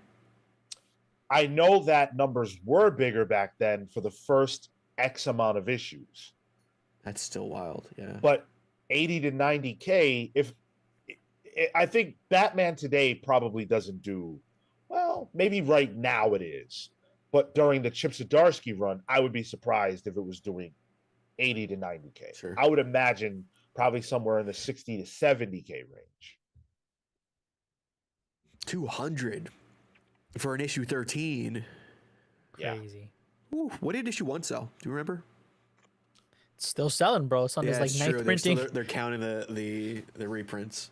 It was it $500,000? I think so. Within that first month. Yeah, that sounds right. I want to say that it was in that space. But let's talk about the best-selling books of the year. So this list might rock your world because number 1 is probably not what anyone thinks it is. And I can't ask you two to guess because you were there with me when I learned it. The number 1 selling comic in the summer of 2025 from a dollar standpoint was Invincible Universe Battle Beast number 1. Let's go. I wonder why. Pop quiz. Why? Blind bags. Yeah. How much fun was opening those Invincible blind bags? That shit was amazing. Speak on it, because I didn't do it. I'm a TCG player, so I love card crack. I love to rip open a pack of cards. It's the ripping and the tearing. It's fun. Being able to do that with comics is a kind of fun I never thought I could put together. That's like when you figure out some crazy food combination, or you're mixing drinks together and you find some fun shit. That's Sean finding rum and coke on Saturday of Comic-Con. Oh yeah, that's you want to talk about fun. Yes. So it's just fun. And like I pulled a rare edition of the Spider-Man Invincible crossover comic. Yeah. I never thought I would pull something cool like that, but I did. You didn't even pull the comic you bought. No, I didn't even pull the comic I bought. I pulled a completely different comic. Some people pulled issue 2. Yeah. When only issue 1 was available. That was cool. Yeah. Because that wasn't known until people were getting it. Literally. But just to get through these real quick, the top 10, 8, 9, and 10 were Absolute Batman. Or I'm sorry, 2, 3, and 4 were issues 8, 9, and 10 of Absolute Batman. Yeah. Ultimate Spider-Man Incursion number 1 was 5, 6 is Cap, 7 is Batman 160, which is Batman Hush 2 number 3. Batman Hush 2 number 3. Okay, I got it. Imperial number 1, Absolute Batman 11, and Fantastic Four number 1. The thing that jumps out to me is that for Marvel, it's all number 1s. Which I think gives them the wrong data. I think that gives Marvel the data that, these number 1s are working great. Right. Not the opposite, which is our not number 1s aren't cracking this. Well, it's for them a conversation between the longevity of a book or the instant price. The price is working for them because they'll keep pumping out those number ones. And I'm sure we'll talk about it later, but there's been consideration for relaunches and number ones from DC side where I have questions, concerns. Yes, I agree, and we will definitely get into those. The blind bag situation is interesting because it is a gimmick, and we know that in the 90s, certain gimmicks and things like that hurt the comics industry in a big way. What I learned from this conversation is that you can have a gimmick as long as once you rip that blind bag off and you get that comic in your hands, what is between the covers is good. Batman #1. Yeah. It was a good comic. DCKO as well. You ripped and teared live on the show. And if I bought like DCKO blind bag, I think was $10. If I bought that and then hated the book, Out. I'm done. That would have been bad, yeah. I would doubt a future blind bag. Exactly. So it happened to be a book you liked and also a cover for a specific niche other thing that's not comics you like. So it was the perfect situation for you. It landed. Like, yeah, did I need to spend $10 on that? No, I did. Realistically, I didn't. But am I mad that I did? Also, no. I had a good time. I got to do it on stream. It was fun. And like Tyler said, I like the cover I got. So ultimately, I can't complain about that. That's very different than your entire excitement being built up around the death of Superman and being able to get these variants and whatever else, polybags. And then he's back a year later and the comics that came out in between, in your opinion, are trash. Death of Superman wasn't even multiple covers. It was just there to prevent spoilers, I believe. Sure. Yeah. But if the books are good, you can run the gimmick you want to run. Do you remember how much the Invincible blind bag was? I feel like it was $8. Okay, so not the $10 you spent on the TCKO one, but then they justified it by saying they're all foil variants. That's where my issue comes in. It's like $10. Ooh, okay. I think we are. I mean, Marco saw this firsthand. People love blind boxes right now. Yeah, it's coming back. Labubu's, those little squishy guys. Dude, my girlfriend Jade got her Labubus, and first time where she's gotten one of those things, and the experience of opening, unpacking, the suspense of what am I gonna get? I need to collect them all of a sudden, instantaneous. That's the issue with the world we live in, though. Is the serotonin only comes in quick hits. I need it. I gotta get a quick one. Yeah, I could put on the news. All my serotonin levels go down. I need to open up another Labubu. Pop a Zin while I'm at it. The price, Darth Seed says the Battle Beast ones were cover price. Okay, thank you. Yeah, I remember them being pretty close to cover price. Okay, trying to find it. Yeah. The price of the blind bag, in my mind, is immaterial because it's a collector's item. As long as you can still regularly acquire what is inside the blind bag, I am okay with it being an experience that is tailored to collectors or people who just want to have a fun experience, but a premium one. I will probably be getting my first blind bag for Endgame. Oh, sure. December 31st. Because Marvel did show that there will be original art in those blind bags given to shops. Oh, that's right. Yes. You can get an original drawn Peach Momoko in one of those bags. And that alone is, God, it sounds like I'm a gambler, is enough to make me want to try. It's worth it. And I'll try once. The problem is, I'll try once, and then I'll try twice, and I'll try it 3 times. And then you have Invincible Battle Beast #1 being the highest selling book of the summer. I'm sure Batman #1 is, because it's September, it doesn't count, I don't think. That'll be the highest selling of the year, probably. I'm gonna get at least. I want a Momoko.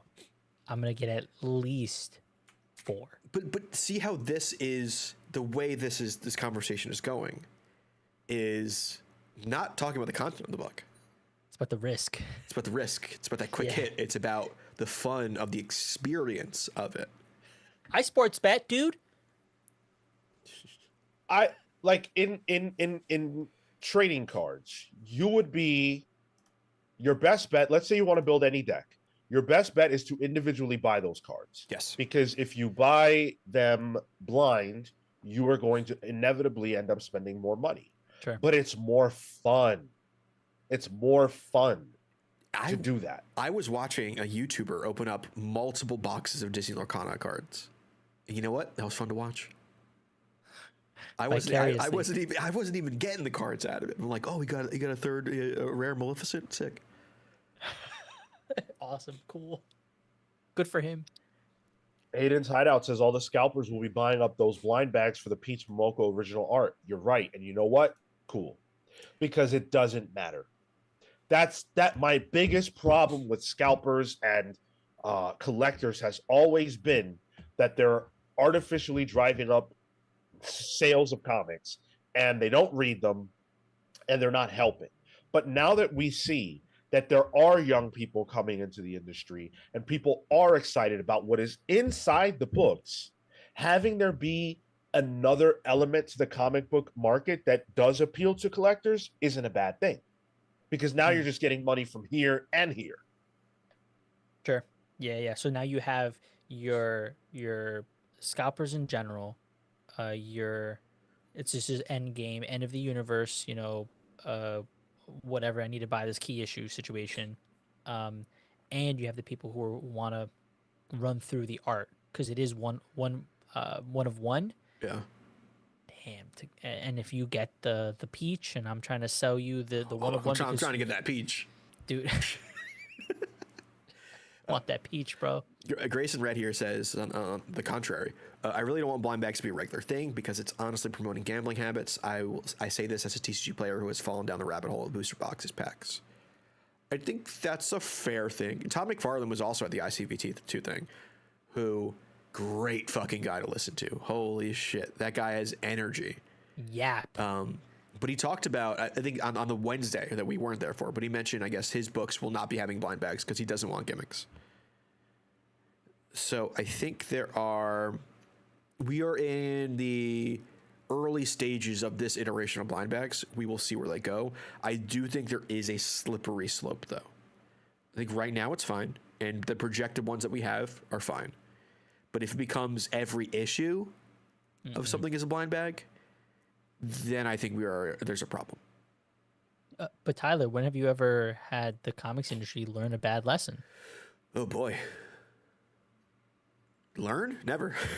I think that is always the fear, and that certainly was my fear when this whole thing was first announced. But you got to go where the money is, and that'll, like, we want to praise the success of Battle Beast, but the success of Battle Beast doesn't happen the same way without the blind bag. Does that mean something negative? I don't think so.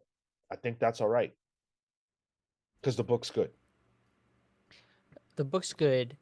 And to what degree, though, do we get a proliferation of back issues for Endgame for Battle Beast? Because you're right, they sold. You're right, the comic in between was good, but what percentage of those people, and I'm hoping it's a greater majority, actually continue to read through?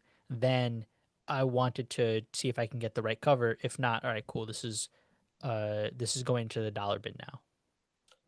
Oh, well, see, that's the thing. I assume that almost every single blind bag sold is not someone's that person has a reader copy. Unless they're a straight collector and they don't care to read at all.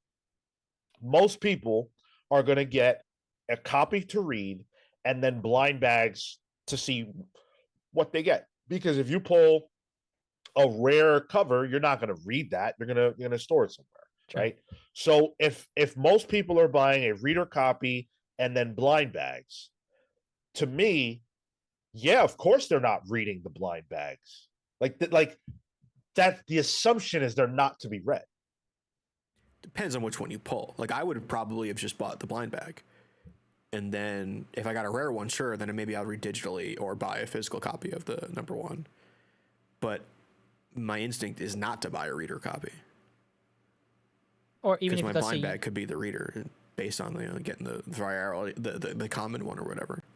but let's say you get the reader copy and you pull like a common version, right? It's not necessarily worth anything. That comic doesn't hold the collectability value, nor does Most the won't. reader. Yeah, right. Yeah. So most will end up just going back into a back issue cycle. Your question though was you wondered about the readership of the book. And my answer to that is I assume that everyone buying it is buying it. They're going to read it, even if the blind bag that they bought isn't the copy that they read, because they're Right. not buying the blind bag for that reason. Like we're all on the same page with what those are. You know what I'm saying?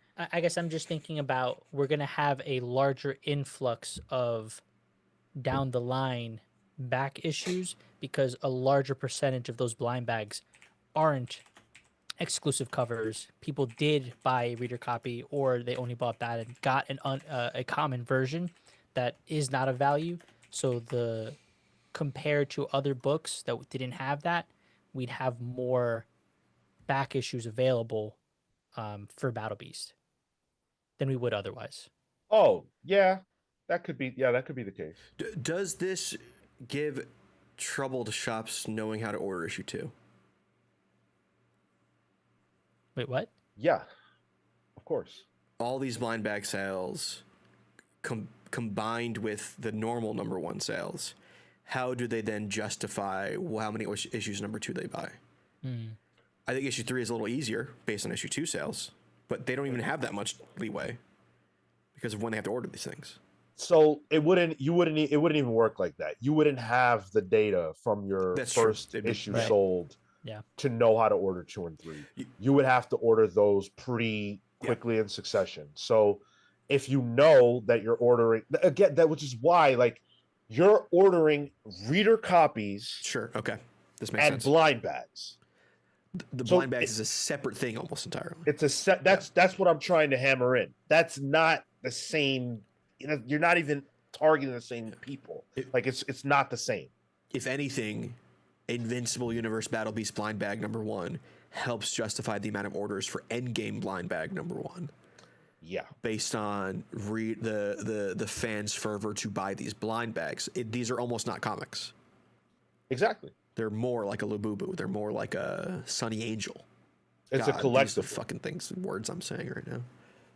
It's a collectible. Yeah. 100%. And in a much larger sense, I know several people who have, and I myself have, cards that I would never play, that I would never pull out of their plastic or their container, wherever they are, because they're worth too much money. You're like holding it in your hand shaking like the guy who got the One Ring Magic card.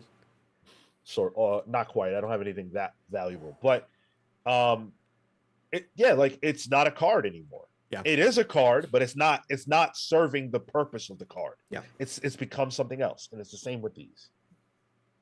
Kyle says it's a lot less fun when you don't get the thing you want and it feels like you wasted your money.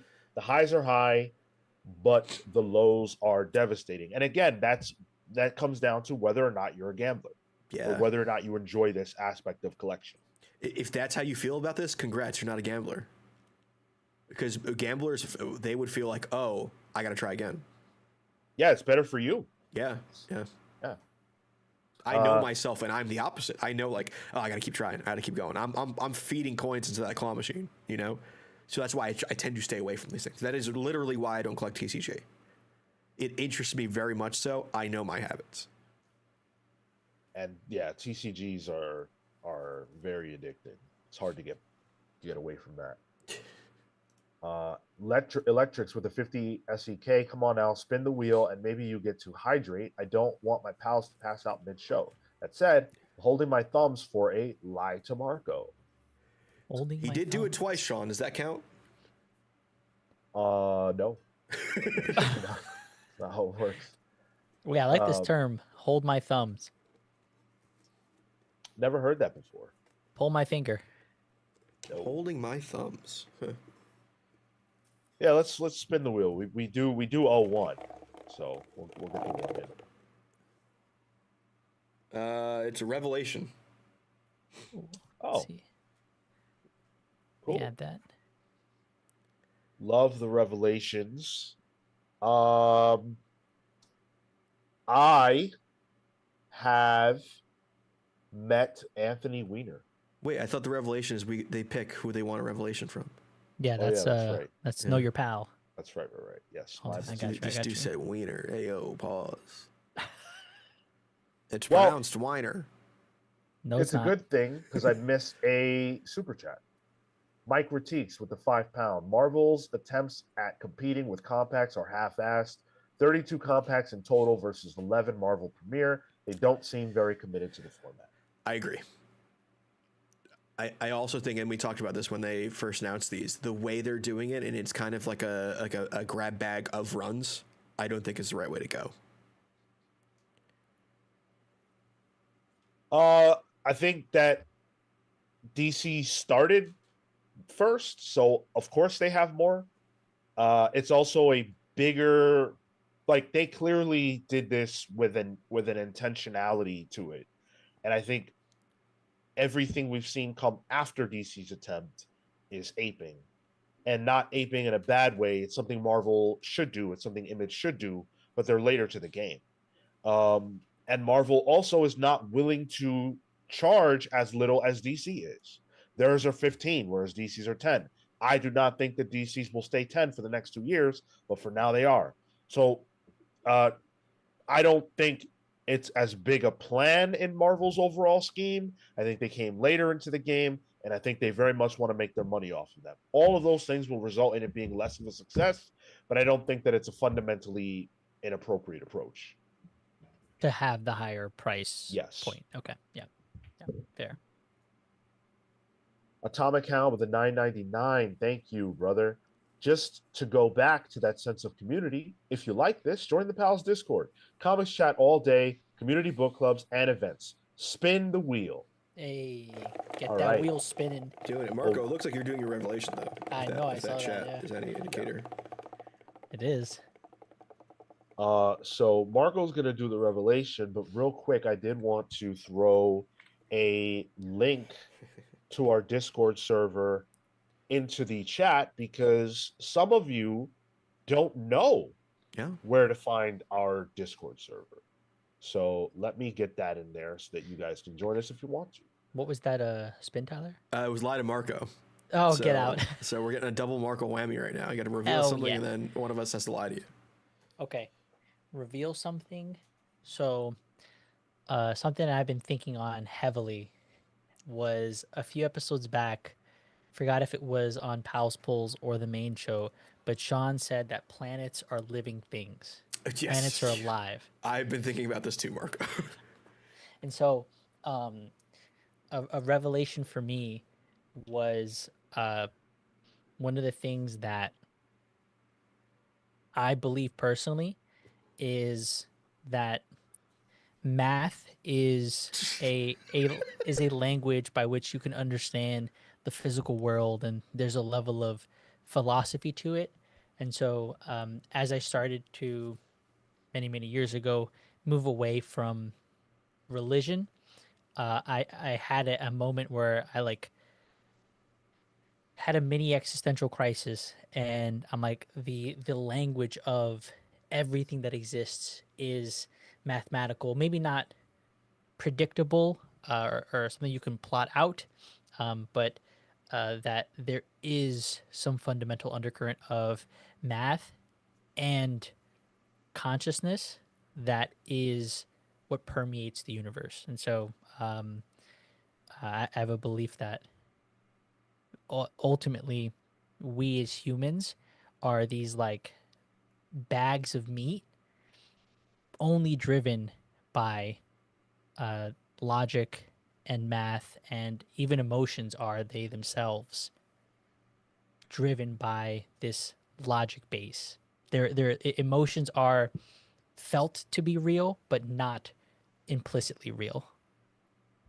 Okay, were you at those Al Ewing Comic-Con after parties? Because it sounds like I like that. that doesn't answer the initial question, though, Marco. Which was? Is the Earth, the planet, living? It's not.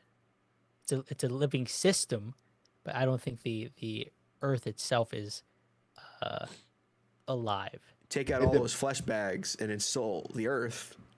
Well, Mars is has nothing living on it. The planet itself is a system. It's a workable system, but Sure. Can planets die? the planet doesn't live. Can planets die? Can No. planets die? I don't think that matters to whether or not something's alive or How, living. how can it not matter? If something can die, it must be alive. Planets can't die. They can become unlivable and they can be destroyed. They can't die. Right. I just googled it. Wait, you better not be getting that AI assisted top answer. No, there are many ways in which a planet can die. Most of them require an external factor, as a supernova or meteor impact.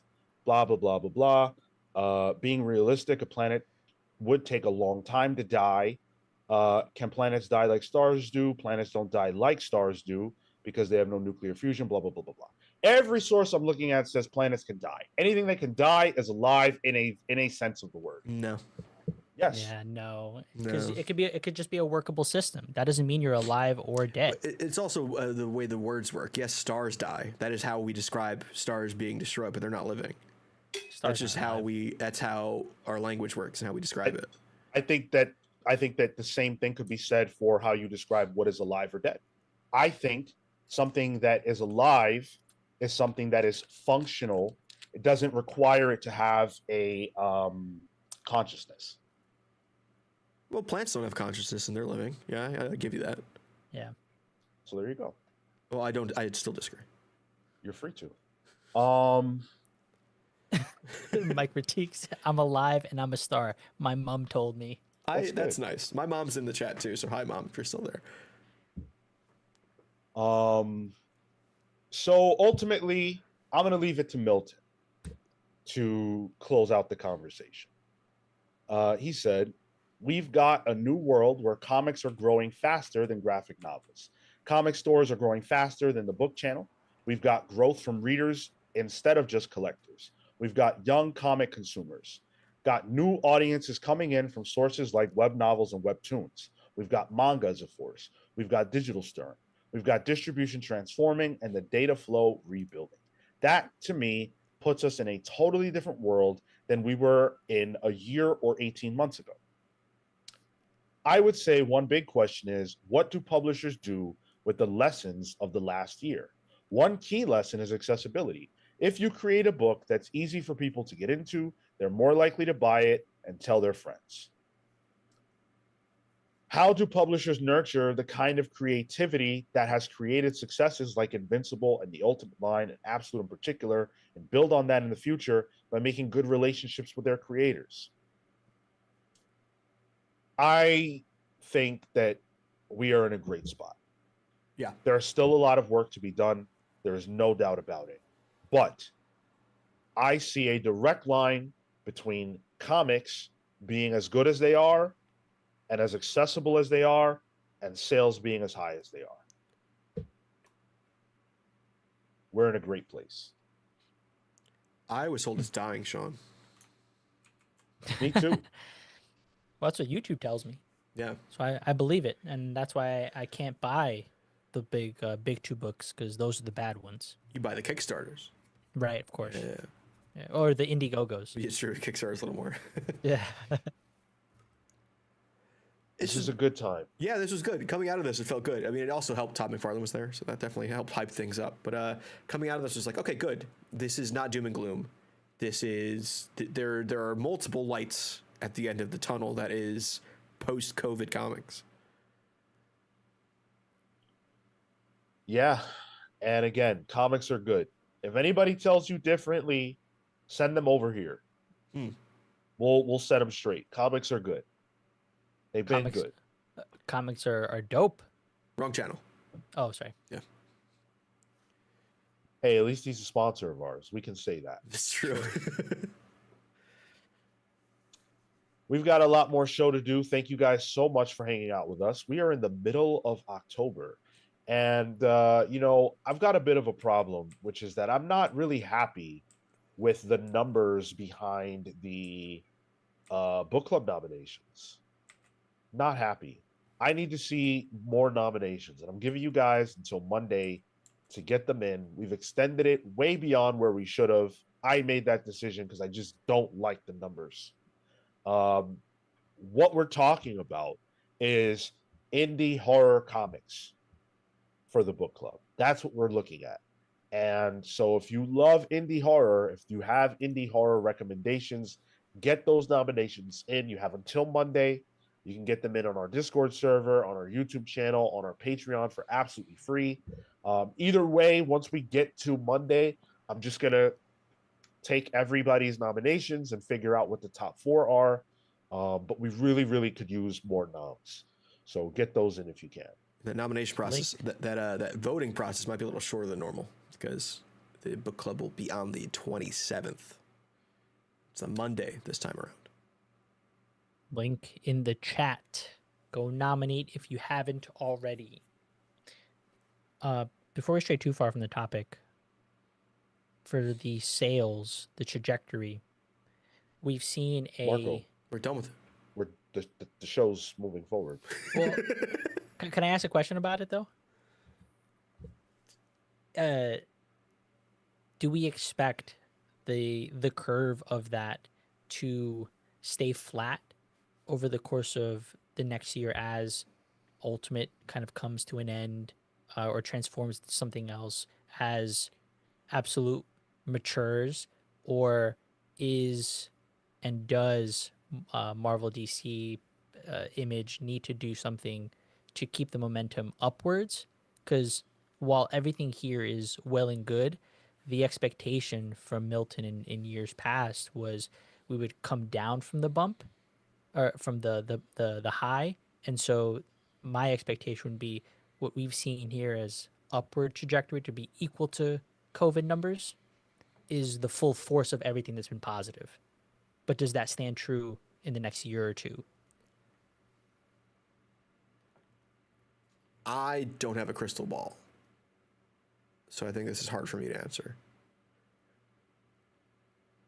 I'm also crystal ballless. Hey, yo. I don't know, dude. I mean, hopefully they keep coming up with interesting stuff. Like I think that the sales of comics are based around the interesting comics, and they have to keep things interesting. The Absolute line is hot right now. Will it be in 2 years? I don't know. How many times can they sell 200K copies for a non-issue one? That's not common. But can Scott and Nick keep pulling that trick? I don't know. Yeah, I worry it'll be flat. Wait and see. Not that that's a bad thing. Yeah, wait and see, but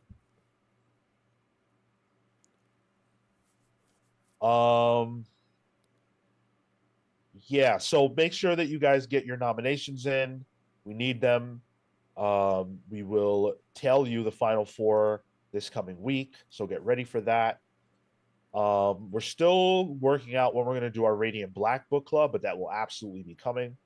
I am looking forward to it because why am I looking forward to it? Well, because I feel like it's possible, given how much people love Radiant Black, I feel like it's possible that we missed out. I wonder what it's like read in trade. Yeah. Because it was like issue 3, it makes that distinct change, right? About protagonist. Like the first 2 issues, it's like a different person entirely. It's definitely not issue 3. It's later on. it's like it's even later on. Okay. It's like Then 6. issue 3, yeah. Okay. It's like 6. Wow. Yeah, but that just shows, like, I think it might read much different in trade. Yeah, I agree. I think it very well can or will. Joseph Wolf, no. Comment or yes, comments on the YouTube post do count. Yes. Comments in this live chat right now would not count towards nominations. Yeah. But comments on the YouTube post absolutely do count. The live chat, that shit disappears eventually. So Yeah. I can't keep up with the live chat. That's not happening. And Clayton Bergstrom says, Morning Pals really hope Something is Killing the Children wins. Great time to read the series, even though everyone talks about how acclaimed it is. No one actually talks about it on the internet, it feels. Hey, if you guys want that, nominate it. Do it. Swamp Thing is Killing the Children coming out next year. Maybe yeah. it's time we get on the boat. It's going to be fun. I love Something is Killing the Children. I mean, I haven't read it in like 20 issues, but it's really good. You are still picking it up? Yeah, oh yeah. Oh, okay. Yeah. The first 2 arcs were strong. I read those in trade. Yeah. James Tynion has something, man. He really does. Him and his entourage. You know? I have definitely thought about that moment, Marco. More than once in the last week. Dude, he strolled in. I've never seen anyone look like more of a boss, and I've seen Ja Rule in person. Like, he just rolled in like he owned OS. I was Fashionably like, wow, late. James Tynion. Yeah. And he had his entourage, dude, and they were a squad. Like, Yeah. you ever see Chappelle's show? Should I say this? Yeah, why not? Yeah. You ever see Chappelle's show when Charlie Murphy tells the story about playing Prince in basketball? Yep. And Prince comes into the club and he has his entourage and they all look like who knows what. And like, that's what it felt like. It felt like Aura walked into the room. Yeah. That's what it felt like. My was guy incredible. was farming. Went straight to the pizza table, too. I don't blame him. I did the same. Yeah, dude, he did. He got hungry. That And I pizza was understand good. why. That pizza was good. It was. When you're a boss, you're hungry. And someone has to feed you. And Tynan got fed that night. Guaranteed. Him and his peoples. Yes.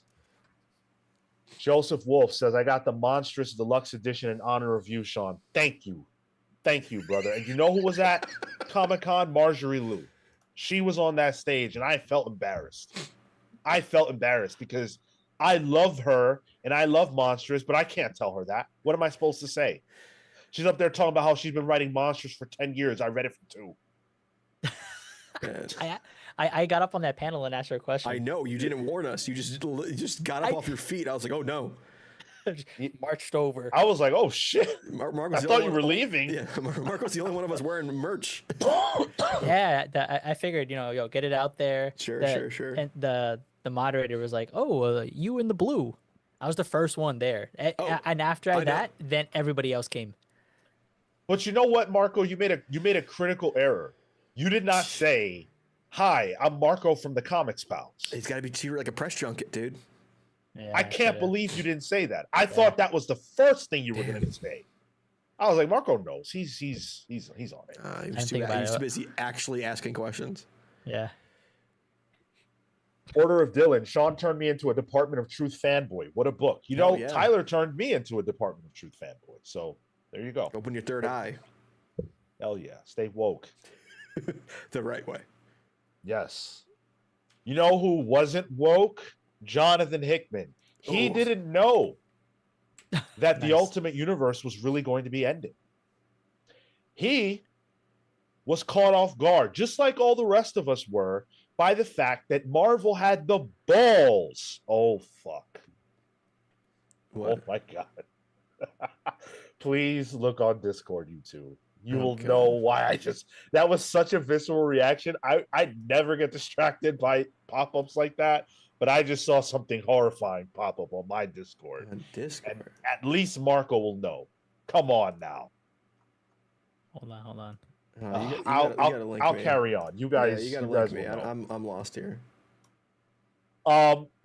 So Jonathan Hickman signed up for the Ultimate Universe, and he he had a big hand in crafting what we have enjoyed or not enjoyed over the last couple of years. And while we were at New York Comic Con, there was a Marvel panel, the Next Big Thing panel, and Dan Buckley, president of Marvel, spoke on it, and he said the following, quote, "We were at one of those creative retreats, and I was sitting next to him, John. We're just talking, and he's like, well, we're finishing our stories, then you could do that." And John goes on to say, I said, no, you're done. I was by myself with John. Jonathan's looking at me and he goes, what do you mean we're done? I said, we're shutting it down. He goes, why are we shutting it down? I said, it's the end, right? So that is the admission on Buckley's part that the plan, from the beginning to end game was what we got, is what we got, what we're getting. And that Jonathan Hickman was like, hey, you guys can do whatever you want now. This is it. I'm done. And Dan Buckley's like, no, we're all done. It's over. Which shocked the shit out of Jonathan Hickman. Yeah. When you guys heard that, did you interpret that as a negative thing? No, I think the headline was a little bit sensationalist. Because even Common Sense here says, so did Marvel screw Hickman over? No. This Hickman's story was always going to end here. He was just surprised that Marvel decided to actually definitively end things across the line. It's more like, and it didn't shock me at all based on the way they've been describing this. It's like, no, this is the end. This is really the end. This is just so much so like almost as a way of like hyping up the event. Like, ooh, we even shocked the creators that we're doing this, that we had the gall to do this. Interesting. I took it as a lack of communication.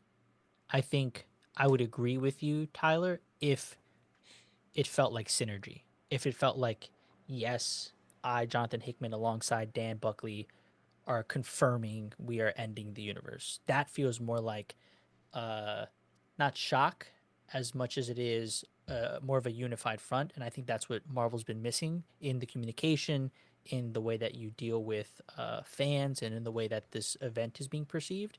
So that's, I took it as, oh, this feels messy. Yeah, my reaction to the comment from Dan was cool. Like, I'm surprised that they're willing to do this. Yeah. And good on them for that. I'm not surprised that Jonathan Hickman didn't know, because he's not going to be involved. So he doesn't really need to know. And when you look at he's not even the writer of the final story, the final event. So I didn't take that any way. And not to mention, like, Ultimate Spider-Man has been like the most separate from the whole maker of it all. It feels like they're telling their own story there. Sure, there's some context that, sets it in the same world with the maker and those spheres going out and stuff. But it's been kind of telling its own story.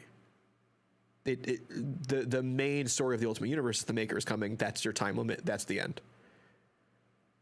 So coming from the writer who kind of was playing as far outside of that sandbox as possible, that he's surprised, doesn't surprise me. Now, the internet took this and ran hard. Yeah. They ran hard. People have been shitting all over Marvel for this, because they for some reason have taken what Buckley said and twisted it to mean that they didn't give a fuck about their creators, that they sprung this on them, that the creators wanted to keep it going, but Marvel didn't, on and on and on and on, to the point where Dennis Camp, writer of Ultimate Endgame, took to social media to really hammer down the truth behind this situation. This is what Dennis Camp had to say. I think it was like 12 tweets or something like that. He was on it all week, yeah. So he said, okay, it's not fake news, but it's a sensationalistic headline that misses a lot of the nuance. It implies people are getting pushed out, which I don't think is the case from everything I've heard and everyone I've talked to. John just didn't think Marvel would be bold enough to do this. I'll go into it more later, but I hate that any of the behind-the-scenes stuff is eating into people's excitement about the story. The end of the Ultimate Universe, from my perspective, it's true that the original plan was not to end the universe. A lot of my run is setting up characters I hope would go on past me. I think I've made that clear and obvious. But John was ending his run at 24. That was always the case. He was done. Peach and Brian were both ending their stories when the Maker got out as well. That was their decision, according to what I've been told, / my interactions with them. And it makes sense. Think about it. Peach is writing and drawing every issue for 24 issues. That's insane. She works like 20 hours a day on that book. No joke. She's the hero of the line.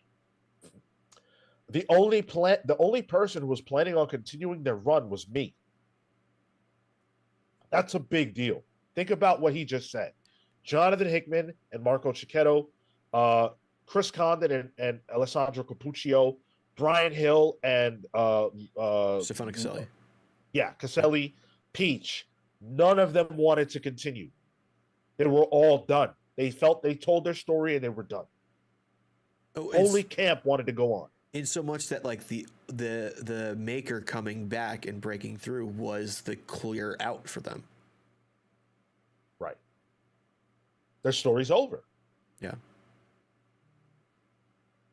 Initially, still very early, those books were going to end as those creators left, and Ultimates would have continued and new books launched. I was pushing for Hawkeye, Guardians was discussed, etc. This was all very vague. But then Will Moss came to me and said, hey, I think we're going to end it. End it like end it. This was a long time ago, at least a year before now, I think, but I'd have to check. Not because the books were too woke. If it were that, they'd interfere with the writing of it, which they haven't, or because the main line is jealous. This is silly. Money is money to them. But because everything seemed to be coming to a natural conclusion. I want to pause right there. I'm not talking about people in this community. You guys are wonderful and super intelligent. But there are some fucking dumbasses in this world. Why would Marvel, what reason could you possibly imagine? What dumb, egotistical, out of the blue nonsense have you concocted in your brain to actually think that the reason Marvel is canceling the Ultimate Universe is because the books are outselling mainline comics? Our books are doing too well. Why is that ever a problem? We're making money. People believe this. It's not Dennis Camp is saying it because he's seeing it. And I've seen it too. I've seen it on social. How the fuck do you fix your brain to think that because Ultimate Spider-Man is outselling Amazing Spider-Man, Dan Buckley, lover of money, would say, you know what? It's time to close up shop on this book. Fuck this money. And do it. Marco, where's the name? You're Dan Buckley. Oh, right. Yeah, like there's no world. Like even Ultimate Wolverine was supposed to be 14. It got pushed to 16 because it was doing so well. Great. We need less money. Okay? Less money. I don't like green. Great impression. Sounded just like him. Dang, I tried. Now put the CB one up and then speak in Japanese. I would like to hear that. Watashi wa. No. Oh. Pulling out. Wait, was that actual Japanese? That was, but I don't know what it means. That was like Meg the Stallion levels of Japanese. Yeah. I was gonna start quoting Meg Thee Stallion and Bad Bunny. Back to Dennis Camp. They felt they had something special with the universe as it was. Consistent creative visions that told their stories and had a clear beginning, middle, and end. An accessible, creator-forward reimagination of the Marvel Universe. A version of the never-ending story that ended. And that the purity of that vision, they think, could pay dividends for a long time. If it didn't overstay its welcome, dilute it, or fumble the ending. Yes, I had plans for stuff coming after. And part of me is bummed that I don't get to do that, but in my heart, I think they knew they'd be lesser. Moreover, for me, the Ultimate Universe has been a place for trying new things in comics, radical things, whether it's real-time pacing or the radicalized interventions of Marvel characters or the formal play they have characterized my run. That's what excited me about the Ultimate Universe. Excites me still. And this really, truly ending the universe on a high note, having it be this contained thing, giving the story an end, that's radical for Big Two Comics. It's something that, to the best of my knowledge, has never been done before on this scale by Marvel or DC. But I don't mean to tell anyone how to feel about any of this, and I don't want to speak for anyone. Perhaps I've been misinformed or feelings have changed. I don't know. But this is how it is from my perspective. It's been awful to see people hurt by this, which is why I wrote this thread, but very moving. Like I said, I don't want to tell anyone how to feel, but I also don't want to tell them to feel bad for the wrong reasons. It's not dumb at all. It means so much to me, and I'm sure to everyone, that people care about this. What I keep trying to get across is that feelings are complex. I'm sad it's ending too, as I'm sure Peach, John, etc. are. It's good to care about things. It's beautiful. And I just want to encourage everyone to make whatever you want with this symbol and this message in reference to the ultimate fix the world symbol. Hell yeah. I have it on my car now. Nice. Yeah. This is really cool to see Dennis Camp write this, because I think there's real honesty into the emotional aspect that he's talking about here. And actually, I think Peach Momoko even quote tweeted him and like, "Hey, we should collaborate." That's the book I fucking want to see. I still think he's lying. I still think Brother's working. You know, I still think there's something coming. What a Marvel fan to not you hear it from Dan Buckley's mouth. No, this is a Dennis Camp thing. This dude would tweet all the time bullshit about like, oh, if you really like this Marvel movie, come read Ultimates. It ties in. He fucking lied. This dude's a seller. He sells books. So that's where part of me is just like, I ain't gonna be worked into a shoot here. I believe it. Now I believe it. Oh, you think it's ending? Yeah. Oh, we have a 2026 predictions maybe question. Good. Yeah. I do believe it's ending. I think Dennis Camp, you said he's a worker. I really think we all knew he was joking when he was telling people, oh yeah, Ultimates number 4. If you want to know why Robert Downey Jr. is doomed, buy Ultimates 4. That was a joke. I don't think that Dennis Camp would go to this length to lie to us. And I think that I believe he would love this concept of ending things because of the kind of creator that Dennis Camp is. So I wholly believe that as far as he knows, this is the truth. I think this is 99% honest truth with some lies of omission for fun. I don't know what I feel. Maybe this is part of the gimmick right now, is to make me doubt but tell me the truth. It's the best lie. The best lie is mostly truth. Yeah. I don't know. I'm excited for it. I'm excited to get to the end. I want to know how this wraps, but I'm also in a state of I wouldn't mind more, because there were good aspects of this Ultimate universe. There were things that excited me. There were things that I found interesting, and so it's bittersweet almost. It is, and it sucks that the creator whose vision I was most interested in is the one who wants to keep it going but can't. Yeah. But it is cool is that he does get to end it. Sure. Because presumably the Spider-Man ending would be in that too. So he's writing Spider-Man in a way. Well, each of the books is getting an ending unto itself, I would imagine. I mean, like just in terms of Spider-Man and the greater things. Because if Hickman's left 24 open for new creators and then was surprised that they're just ending things, that sounds like Endgame will be a bring all those ties together in some format. And Spider-Man is on the cover of it, so. Well, he's gonna be in the book. Yeah. And you're saying, Tyler, you're excited to see the end of Ultimate Spider-Man Incursion. Well, no.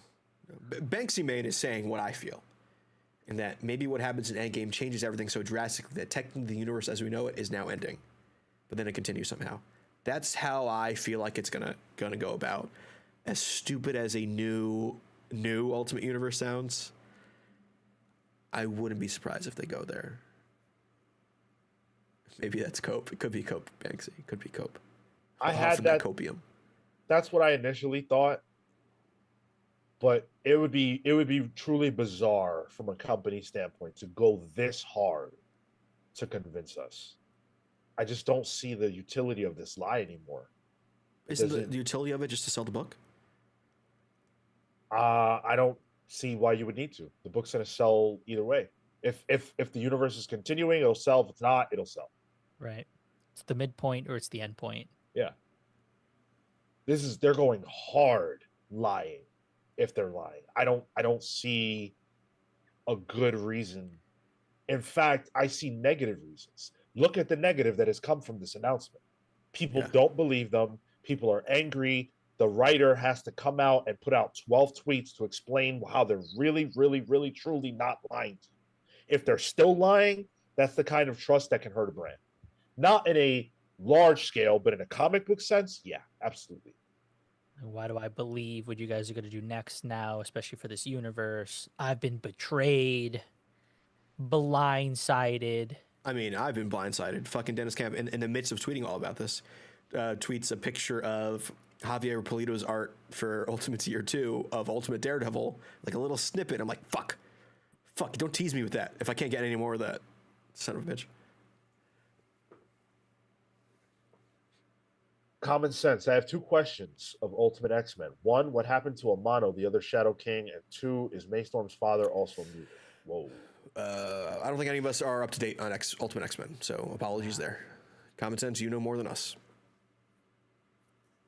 I think across the board, I can say that definitively. Yeah. When it comes to the actual text of the books, you got me beat. Talk to me about Absolute. Luna, they should have waited to announce the ending. They can't because of solicits, though. Yes, they can. It's called Endgame. We know the solicits for. We know the trajectory of Ultimate through March. That's way ahead of solicits. I guess. In my eyes, it's called Endgame, so they have to at least pitch it as something of an endgame. You can always lie on that. Yeah, that's if you're gonna lie on that. Keep quiet about what's going to happen and just let the event play itself out. I would have preferred that. That would have been a better, I think, swerve and a better setting of expectation. I'm not on the fence because you're telling me something. I'd rather at that point get lied to in that way. But eventually, solicits will spoil it. But you can sure, you not can now, but it will then eventually. Then you can say this is the real end. Right. I guess. David Penaloza. I don't know anything about Dennis Camp outside that he's a writer, but let's face it, the Ultimate Universe is a moneymaker, and Marvel isn't going to let it go. It will morph into something new. That's my stance as well. We shall see. It would be the biggest shock if Marvel ended it and just ended it. That would be a true shock. Yep. Which also not out of the realm of possibility for the way Marvel is rolling right now. Yeah. Weird decisions would not surprise me. No. We will know the answer to this in the first quarter of 2026. Sure. But as we sit here right now, nobody definitively knows the answer. Other than Dan Buck. Well, definitely not Jonathan Hickman. Yeah. He doesn't know shit. He just knows those checks are clear, and that's about it. the bank account's going up. Hell yeah. We'll talk more about the Ultimate Universe's end as we approach it. We'll do a post-mortem when it's over. But for now, we still have the question of, is it really ending? Even though everyone on Marvel's side says it is. And again, I've lived through this before. Nobody believed Marvel when they said they were killing Ultimate Spider-Man. They killed him. Nobody believed Marvel when they said they were getting rid of the Ultimate Universe. They got rid of it the first time. So we will see. To be fair, though, they did have plans post those two deaths. The plan was Miles, and the plan was bringing some aspects of the Ultimate Universe into the 616. So they did continue those definitive endings. Oh, still. Come on. They did. The definitive ending of the Ultimate Universe was definitive. All they did was move Miles and make her over. Sure, but they still had their cake and ate it too. They took the parts that worked well and they brought it back over. But that's not the same thing as saying it's going to end and then it didn't end. No, but I'm saying that Ultimate Endgame, they're not going to fully end everything. They will bring some aspects. So let me ask you this: if they bring Hawkeye over to mainline, do you think that's a continuation of the Ultimate Universe? It's not a continuation of the Ultimate Universe, but it's them still continuing aspects of it. So with that, but then the Ultimate Universe would have ended, right? Sure, the Ultimate Universe would have ended. Right, yeah, that's what I'm saying. But I just don't think that's happening either. I understand that, but I'm saying that you cannot compare it to the past because there's no correlation between them keeping Miles going and getting rid of the entire Ultimate Universe. Yeah, we'll see. Can't wait for Bendis to come back. Oh no, Banksy Man said Ultimate Universe from the ashes. Stop. Hell yeah, dude. Oof. Well, speaking of new beginnings, let's talk about DC Comics plans to relaunch books based on the success of the relaunched Batman #1. Ugh. So this is coming from Rich Johnson over at Bleeding Cool, who says that he heard from New York Comic Con. Well, he wasn't there, but from people who were there, he's got mold. Yeah. He's got people. That Batman #1's sales, which were over 500,000, has DC thinking about doing some more relaunches. Now, DC Next Level was announced at the con, and so we know we're getting a bunch of new series, but generally speaking, those are not relaunches of series that already exist. They're characters that don't have books that are getting books. Shadow of the Bat probably is a Batman book, but we don't know anything about it. But even if it is, it's not Batman #1, it's Shadow of the Bat #1. Yeah.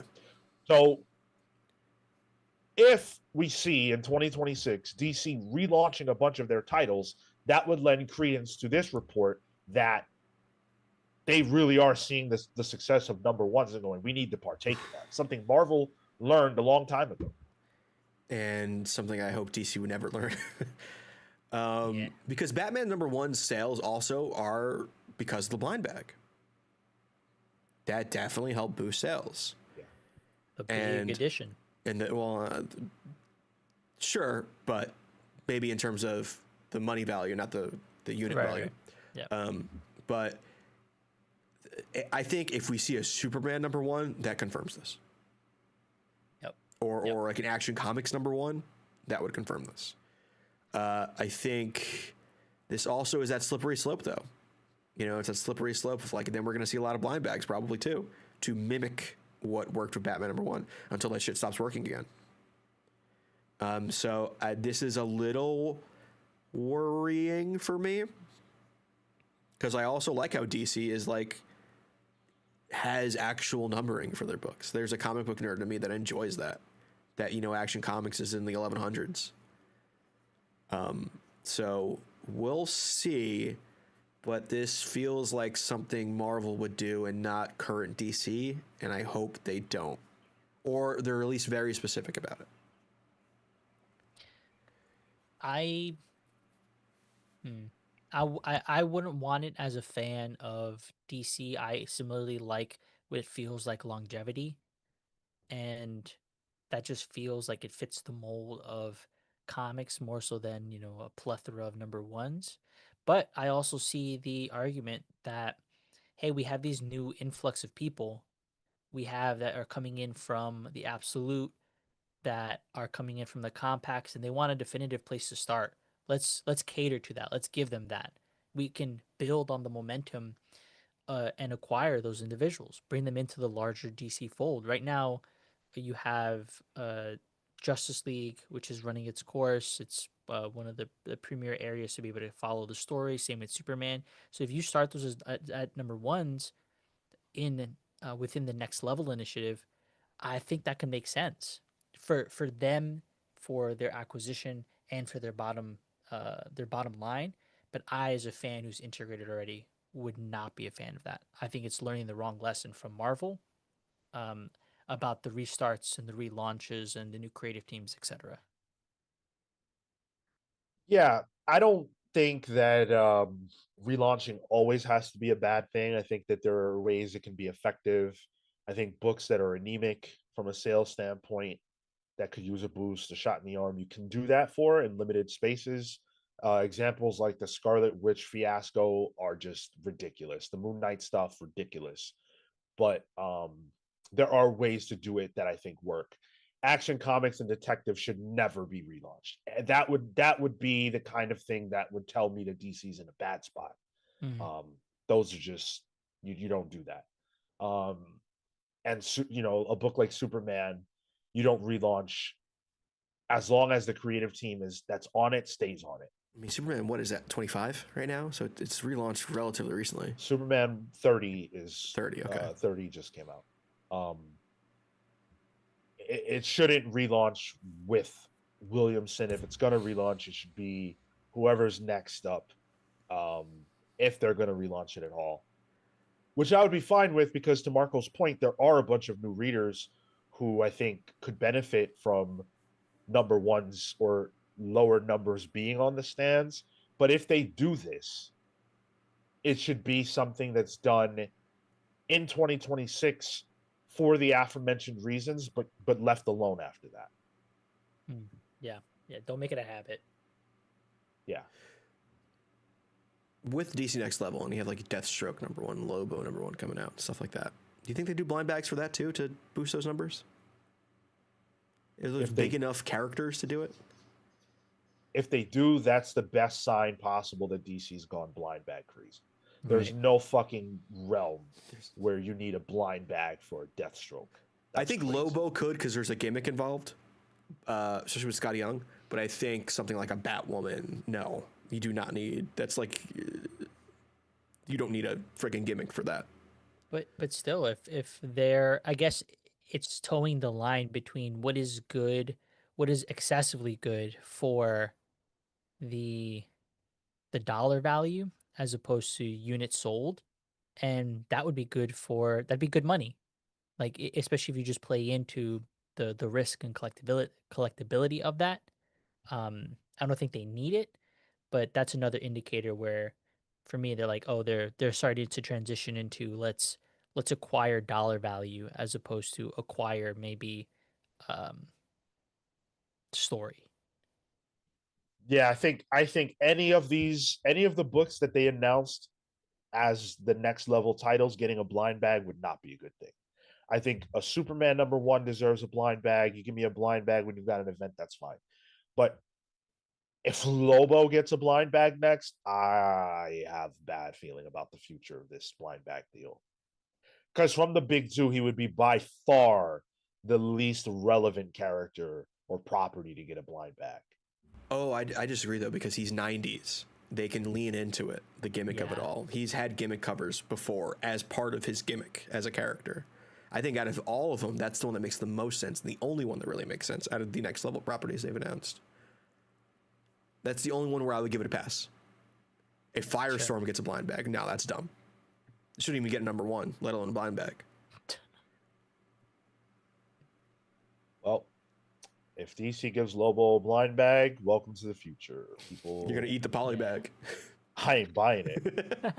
I don't know anyone who's interested in a Lobo blind bag.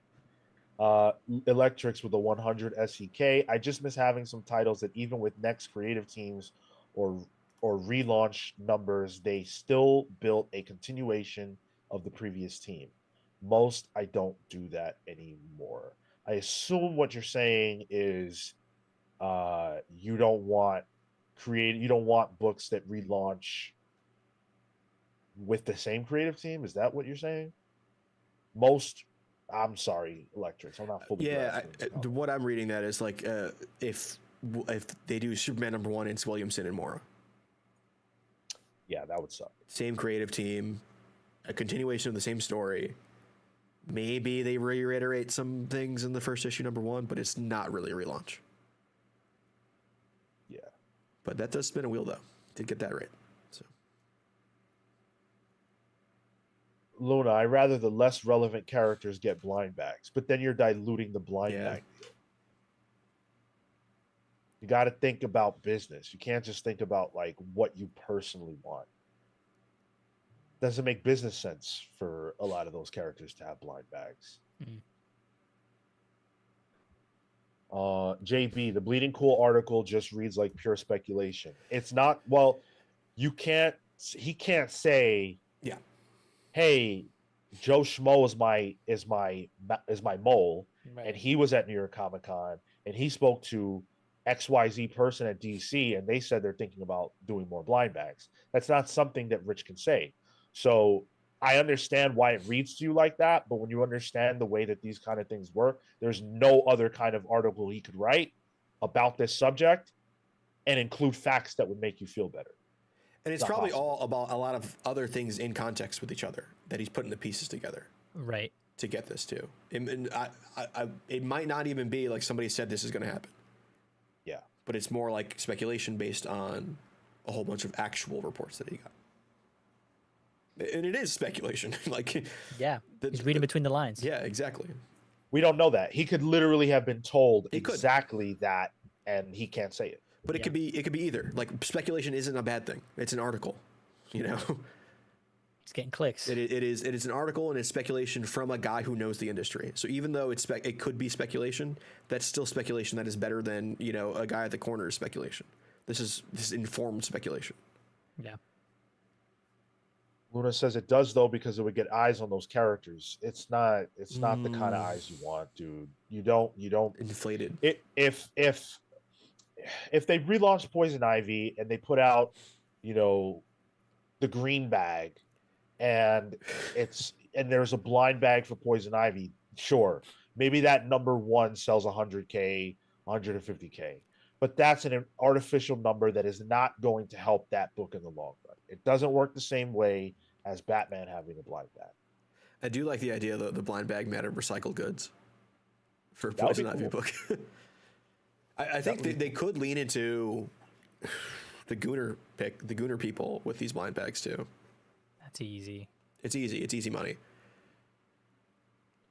I like what Pete Collins said. This is smart. This is thinking. I think blind bags are cool in moderation, but let's think outside the box. Firestorm, free periodic table. Lobo, a bulldog figurine. Remember the GL rings from Blackest Night? Let's do more of that. Exactly. Yeah. Okay. Yeah, that's for sure. Yeah. Yeah, that'd be cool. And that I think leans into you're bringing more people into the shops. You know, I think those promo things are value outside of just it being the covers. Yeah. Exactly. Yeah, so we'll see what DC decides to do. I hope that, you know, they keep their heads on straight.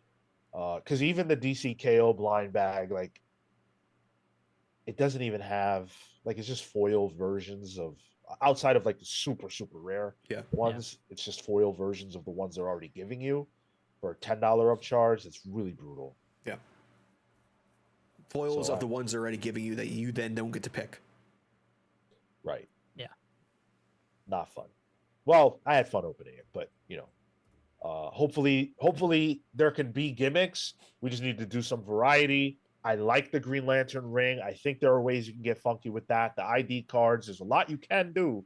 They just have to think outside the box. Oreos and Green Lantern. Oreos. Martian Manhunter. Oh.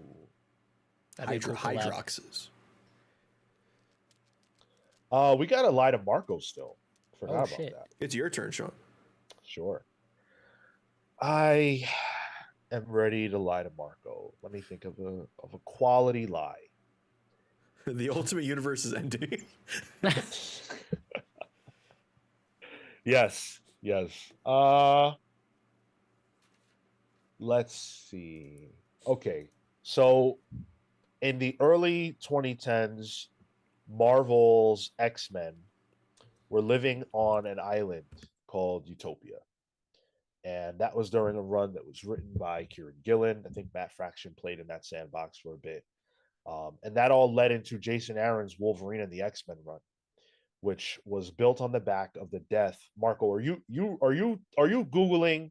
No, I'm playing. I'm fidgeting with a little. Oh, okay, all toy. right. Sure, I saw them hands moving. Sure. No. He was about to shock his dog like every Twitch streamer. No, that's crazy. There was a dispute actually between Wolverine and Cyclops that put them on opposite ends of the spectrum. Cyclops killed Professor Xavier. Wolverine was really mad about it. He took over the school. named it the Jean Grey School, and everything else. So that's what happened.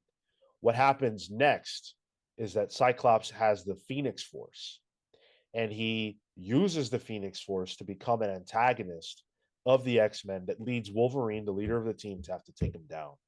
Cyclops dies and gets resurrected very much later on, about 2 years later. But that's the Schism event. That's Wolverine and the X-Men Schism and everything else. I don't think Mm-hmm. that Cyclops got the Phoenix Force. And I feel like around that time, he didn't travel forward in the future. He traveled backwards because there's something about a young Cyclops and a adult Cyclops. So I'm going to say that the lie is the Phoenix Force and the traveling ahead. It's interesting that you say that. So you're technically correct, right? But it's funny because Cyclops actually did get the Phoenix Oh, Force. damn. It's just he got it before he killed Professor Xavier. Yeah. He was a part of the Phoenix Five. That all happened in Avengers vs. X-Men. That's crazy. And I wasn't saying he traveled forward in time, just that he died, which didn't happen. I see. Like 2 years later. He died. Oh, he did die. Humans versus X-Men. Oh, yeah. He dies and he comes back in Rosenberg's run for some reason. Even before Krakoa, like right before Krakoa, he comes back. Mm-hmm. So there you go. I lied to Marco ineffectively this time. I don't know what you'll know and what you won't know. That's part of the game. Yeah, it's fun. Usually it's something Marvel I want to say because that's where I figure your big gaps. Biggest gap, yeah. Yeah. We owe one more wheel spin for the day. Do it. That one doesn't work yet. That's okay. I gotta fix that one. Bird says Mark Spears' Blind Bags of Monsters was very devoted to a wide range of choices, or at least from one YouTuber I saw. Just saying. You're totally right. Yeah, there were a lot of options in the Mark Spears Blind Bags. It's Revelation, so it's me or you, Sean. Cool. Why don't you go for it? Sure, Revelation. Whew. I want to make this comic specific. Oh, okay. Here's a fun revelation. Back when I was in college, and I wasn't paying rent, I had a little extra money, a little extra cash, so I would go and try and find back issues, find some key issues. And I remember going to a what do they call them? Not a warehouse, like the place where you can have your room that you put all your junk in, storage container. Yeah. Which like a storage unit like sale thing, where they had a whole bunch of these units open and people were selling comics out of them. And I remember going through one, and I found let me figure out the exact issue. An issue of Uncanny X-Men. That would be issue number 129. I don't know if you guys are familiar with Uncanny X-Men issue 129. First Emma Frost. Oh. And I'm like, I found this in the quarter bin. I'm thinking, I gotta fucking steal. I'm like, I bought that and a couple other ones to hide it in between. Like, all right, let's make sure he doesn't know what he got. And I'm like, fuck, First Emma Frost. I already had an issue, but this looked to be in better condition. I'm like, fuck yes. I fucking got this dude. I fucking got one over on him. I go home. I'm looking through the issue, just checking out the quality of it. Then I notice every woman in the book had garters and fishnets drawn on them. I had an OG Uncanny X-Men number 129 Gooner variant issue that some pervert desecrated by sexifying all the women in the book. It's like Burns' art wasn't enough for him. He needed to make sure they were they had fishnets everywhere. And I almost value that book even more so now because it's so weird.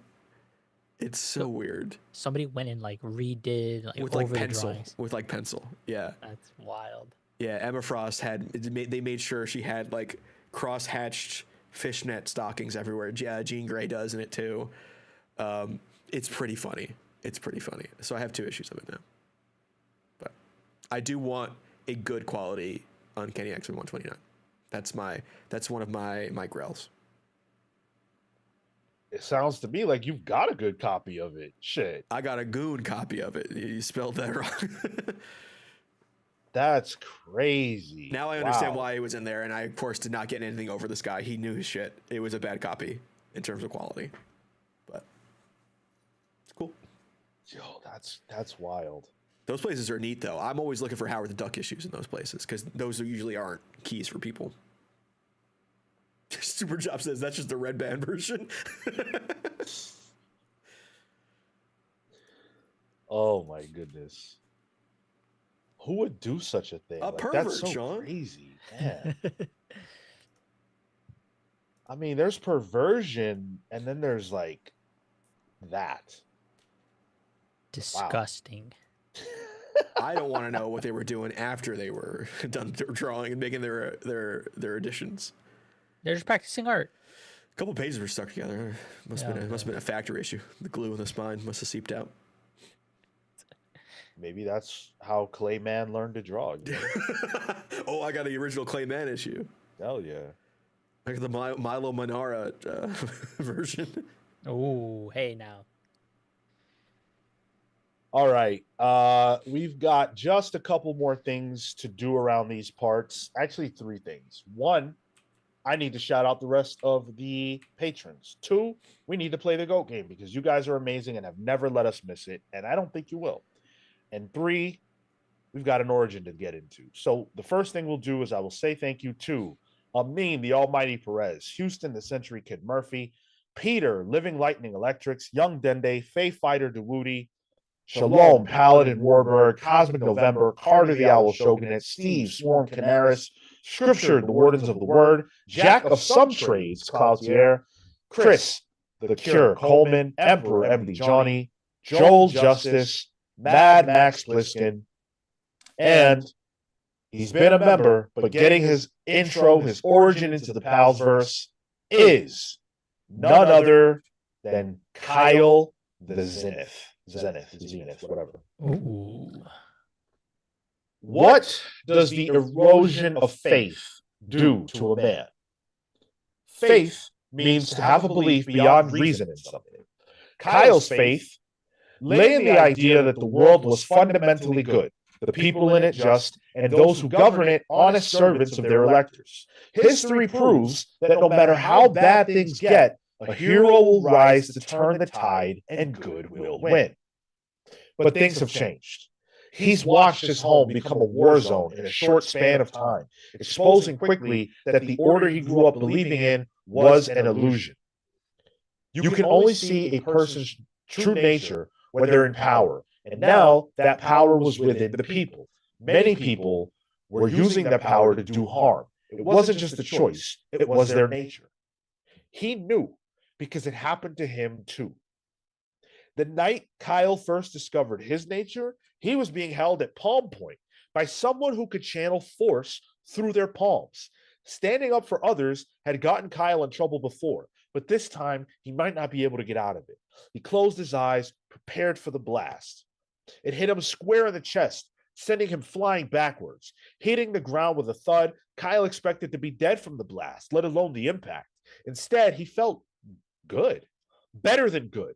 Kyle felt amazing, a burst of energy like he never felt before. He rose, dusted himself off, and dashed towards his attacker with uncanny alacrity, hitting him with a shoulder shove that sent him flying. Kyle was suddenly faster and stronger than he had ever been before, and it was triggered by being hit. He'd absorbed the blast, absorbed the energy, and sent it right back out. There was only one thing on Kyle's mind. How could anyone have powers like this and choose to use them to make the world worse? It wasn't a choice in his mind. It was in his nature. Sitting on the sidelines while the world burned was not an option. And it would be their own misuse of their powers that would make him their biggest threat. Kyle lost something about himself that he truly valued. The innocence, the faith in the good nature of man. But there must be other good people in the world. because he was one. He needed to find his tribe. And the way things were in the world, everyone could use some more allies. So welcome, Kyle, to the Palsverse. You've been a great ally to us, and I think there will be a lot of use for you in the days to come, my friend. Hey, let's go. Ooh, event drop? Oh, New no. event? What event? Whoa, whoa. What Crisis, event? Crisis on Infinite Pals? Oh, shit. Oh. That's already happened. When did that happen? Oh, well, yeah. I thought that was Schism.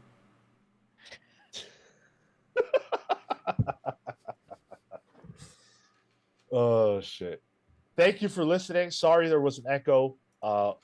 Hopefully you guys enjoyed it. If you would like an entry into the Palsverse of your own, a superhero or supervillain nickname, and a shout out on this very show every single week, patreon.com/thecomics pals is the only way to get it.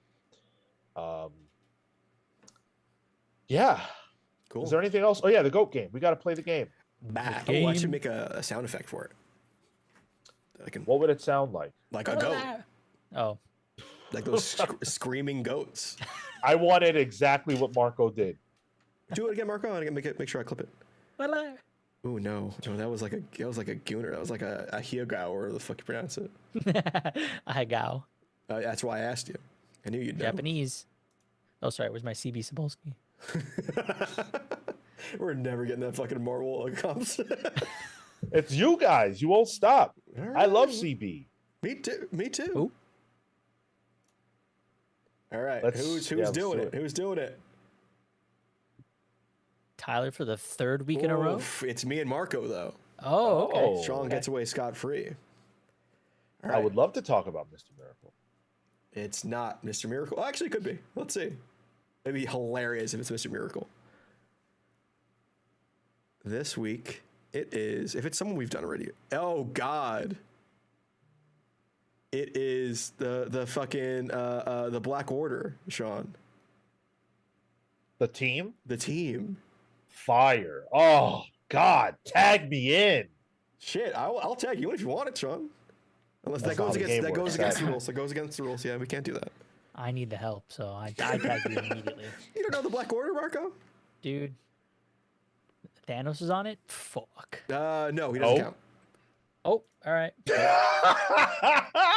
All right. Well, you guys each individually have 45 seconds to make your pitch, and then the chat will decide which one of you made the better pitch if either one of you sold them on these characters being the best villain team of all time. Who wants to go first? I'll give Tyler the opportunity to go first. I think he needs, he needs to get his feelings out there. I do. Yeah, okay. He's the one who needs help. That's right. Yeah, I need the help from me, the one who added them to this because they're so fucking rad. All right, Sean, you got the timer? I'm ready. Cull Obsidian, Proxima Midnight, Ebony Maw. These are some of the members of one of the deadliest groups in the Marvel world, the Black Order. The Black Order have worked with Thanos. They've worked alone. They've done their own thing, but have always been able to stick up for who they are and do all of the villainous things to take over the universe that they've always done. They can do mind control. They have a heavy. They have a real hot goth mommy on the team. All they want is to be able to rule their order over the universe, and that's why the Black Order is not only the coolest team in Marvel, but maybe the coolest beings in the Marvel universe. Okay. I could have done better. I'm a little disappointed in myself there, but you start talking, I'll start the timer, Marco. Half my time was naming the characters. Here we go. To the characters that Tyler mentioned already. Won't repeat it. Don't need it. Because you know what? We're here to talk about vibes. What better vibes than the Black Order? We're talking power. We're talking ferocity. We're talking scariness. They're one of the most fearsome groups. And to be brought together by none other than Thanos. Dude, the infinite judge of the entire universe.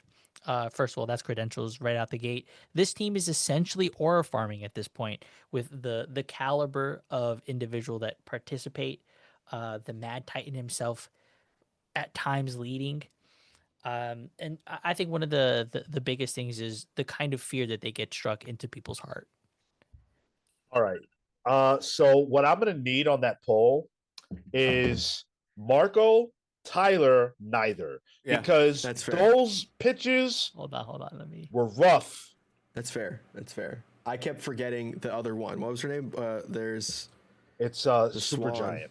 Oh, Super Giant. Yeah, she's the one that wasn't in the movies. Yeah, I love Super Giant. Didn't the Swan get in there too? Black Swan? It's Super Giant. No, Black Swan's not a part of the Black Order. Cull Obsidian is the big guy, but didn't he have a different name in the movies? His name in the comics is Black Dwarf. They changed it. Yeah, okay. I think Cull Obsidian's a better name, to be honest. I like Black Dwarf because it's crazy. It sounds crazy as fuck. Space related. But I never liked that they changed the name in the movies from the Black Order to Children of Thanos. I agree with that. Yeah, the Black Order is a great name. Yeah, why? Because you can't reference the word black in a name. That's so offensive. The fuck? They had Black Panther, that was fine. But exactly. God forbid Space have a version, Space Gonda forever. Exactly. While those votes get in, shout out to Dex Baker, the $5 says, I'm on the road to St. Louis for AEW pay-per-view. Thanks to Sean, Marco, and Tyler for keeping me entertained. For those of you in the chat, you can read those names.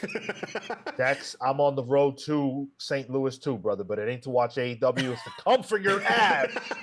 Wait, for misspelling my name like that. This dude says he's coming for some dude's ass. Dude, that's right. I like that, Tyler. Your name just becomes a profession. So that's actually what my name means. It's an English name. It's a name of English origin. Yeah, that is back when they used to have. It used to be a surname. That's why, like John Tyler, the president. When they would describe professions, like Fisher is a last name because they were fishers. Tyler was a person who tiles things. So if my mom's still in the chat, thanks for the research into my name before. You know what's weird about that? I just learned the other day that people whose names are like, let's say Robertson, are named that because they're the son of Robert. Yeah, that's my last name. I never knew that. My last name. That's why it's Owen. It's son of Olaf. It's Swedish. Oh. Wow. Yeah, Olafsson would have been the original, and it gets shortened to Olafsson or Olsen. Yeah. Wow. So pretty cool. I have the most Caucasian name possible once you break it down. English and Swedish. The son of Olaf the Tyler. Yeah. I could have been like a descendant of a Viking. Could have. Like Olafsson is a cool ass name. And like there's already a Ty Olsen in film. So if I ever needed to go to Hollywood, I'd unfortunately probably change my name to Olafsson. You should do it now, dude. No, I have family.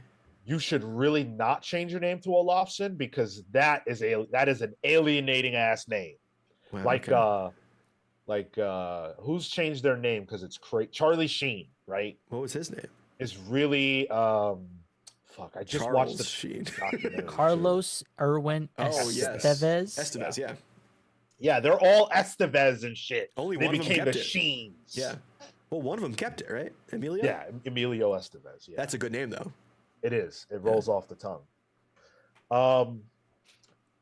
Yeah, let's see what the chat says about there's him. Who convinced you that the Black Order are a goated team?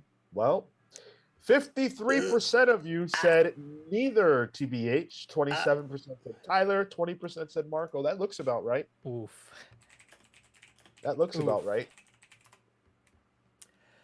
Oh well. Better luck next time, guys. Did you Sean, did you ever read the Black Order comic? In 2018? No. It was a Derek Landy and Philip Tan. I thought it was pretty good. So that's as far back like that. I go as far back as that, avoiding Derek Landy comics. Wow, okay. Which is fucked up because actually the Doctor Strange of Asgard book that he did was not bad. That just came out recently. But I avoided that like the plague. Oh wow, okay. But are you saying it was good? I liked it. It brought Nova back to the front too, so I enjoyed that. But I just think those characters are really good, and it'd be cool to see them more often. They were in the first issue of Phoenix, which they kind of got jobbed out there. But Yep. Another brick in the wall for me with that book. Yeah. All right, guys. Thank you so much for another great stream, another great 3 hours of us hanging out with you. We love it every Saturday, 10:15 a.m. Eastern. We hope to see you guys next week. Hit the like button on your way out. Remember, nominate a book for the book club. The Yes. threads will close, and I will no longer care what is in them come Monday. I will ignore you. You won't care anymore. No, we will be on to other things. So thank you guys so much. We will see you Monday for Pals previews, Thursday for Pals pulls, and then we're right back here for the main show, 10:15 a.m. Eastern. You are free now. We will see you throughout the week. Until then, take care, guys.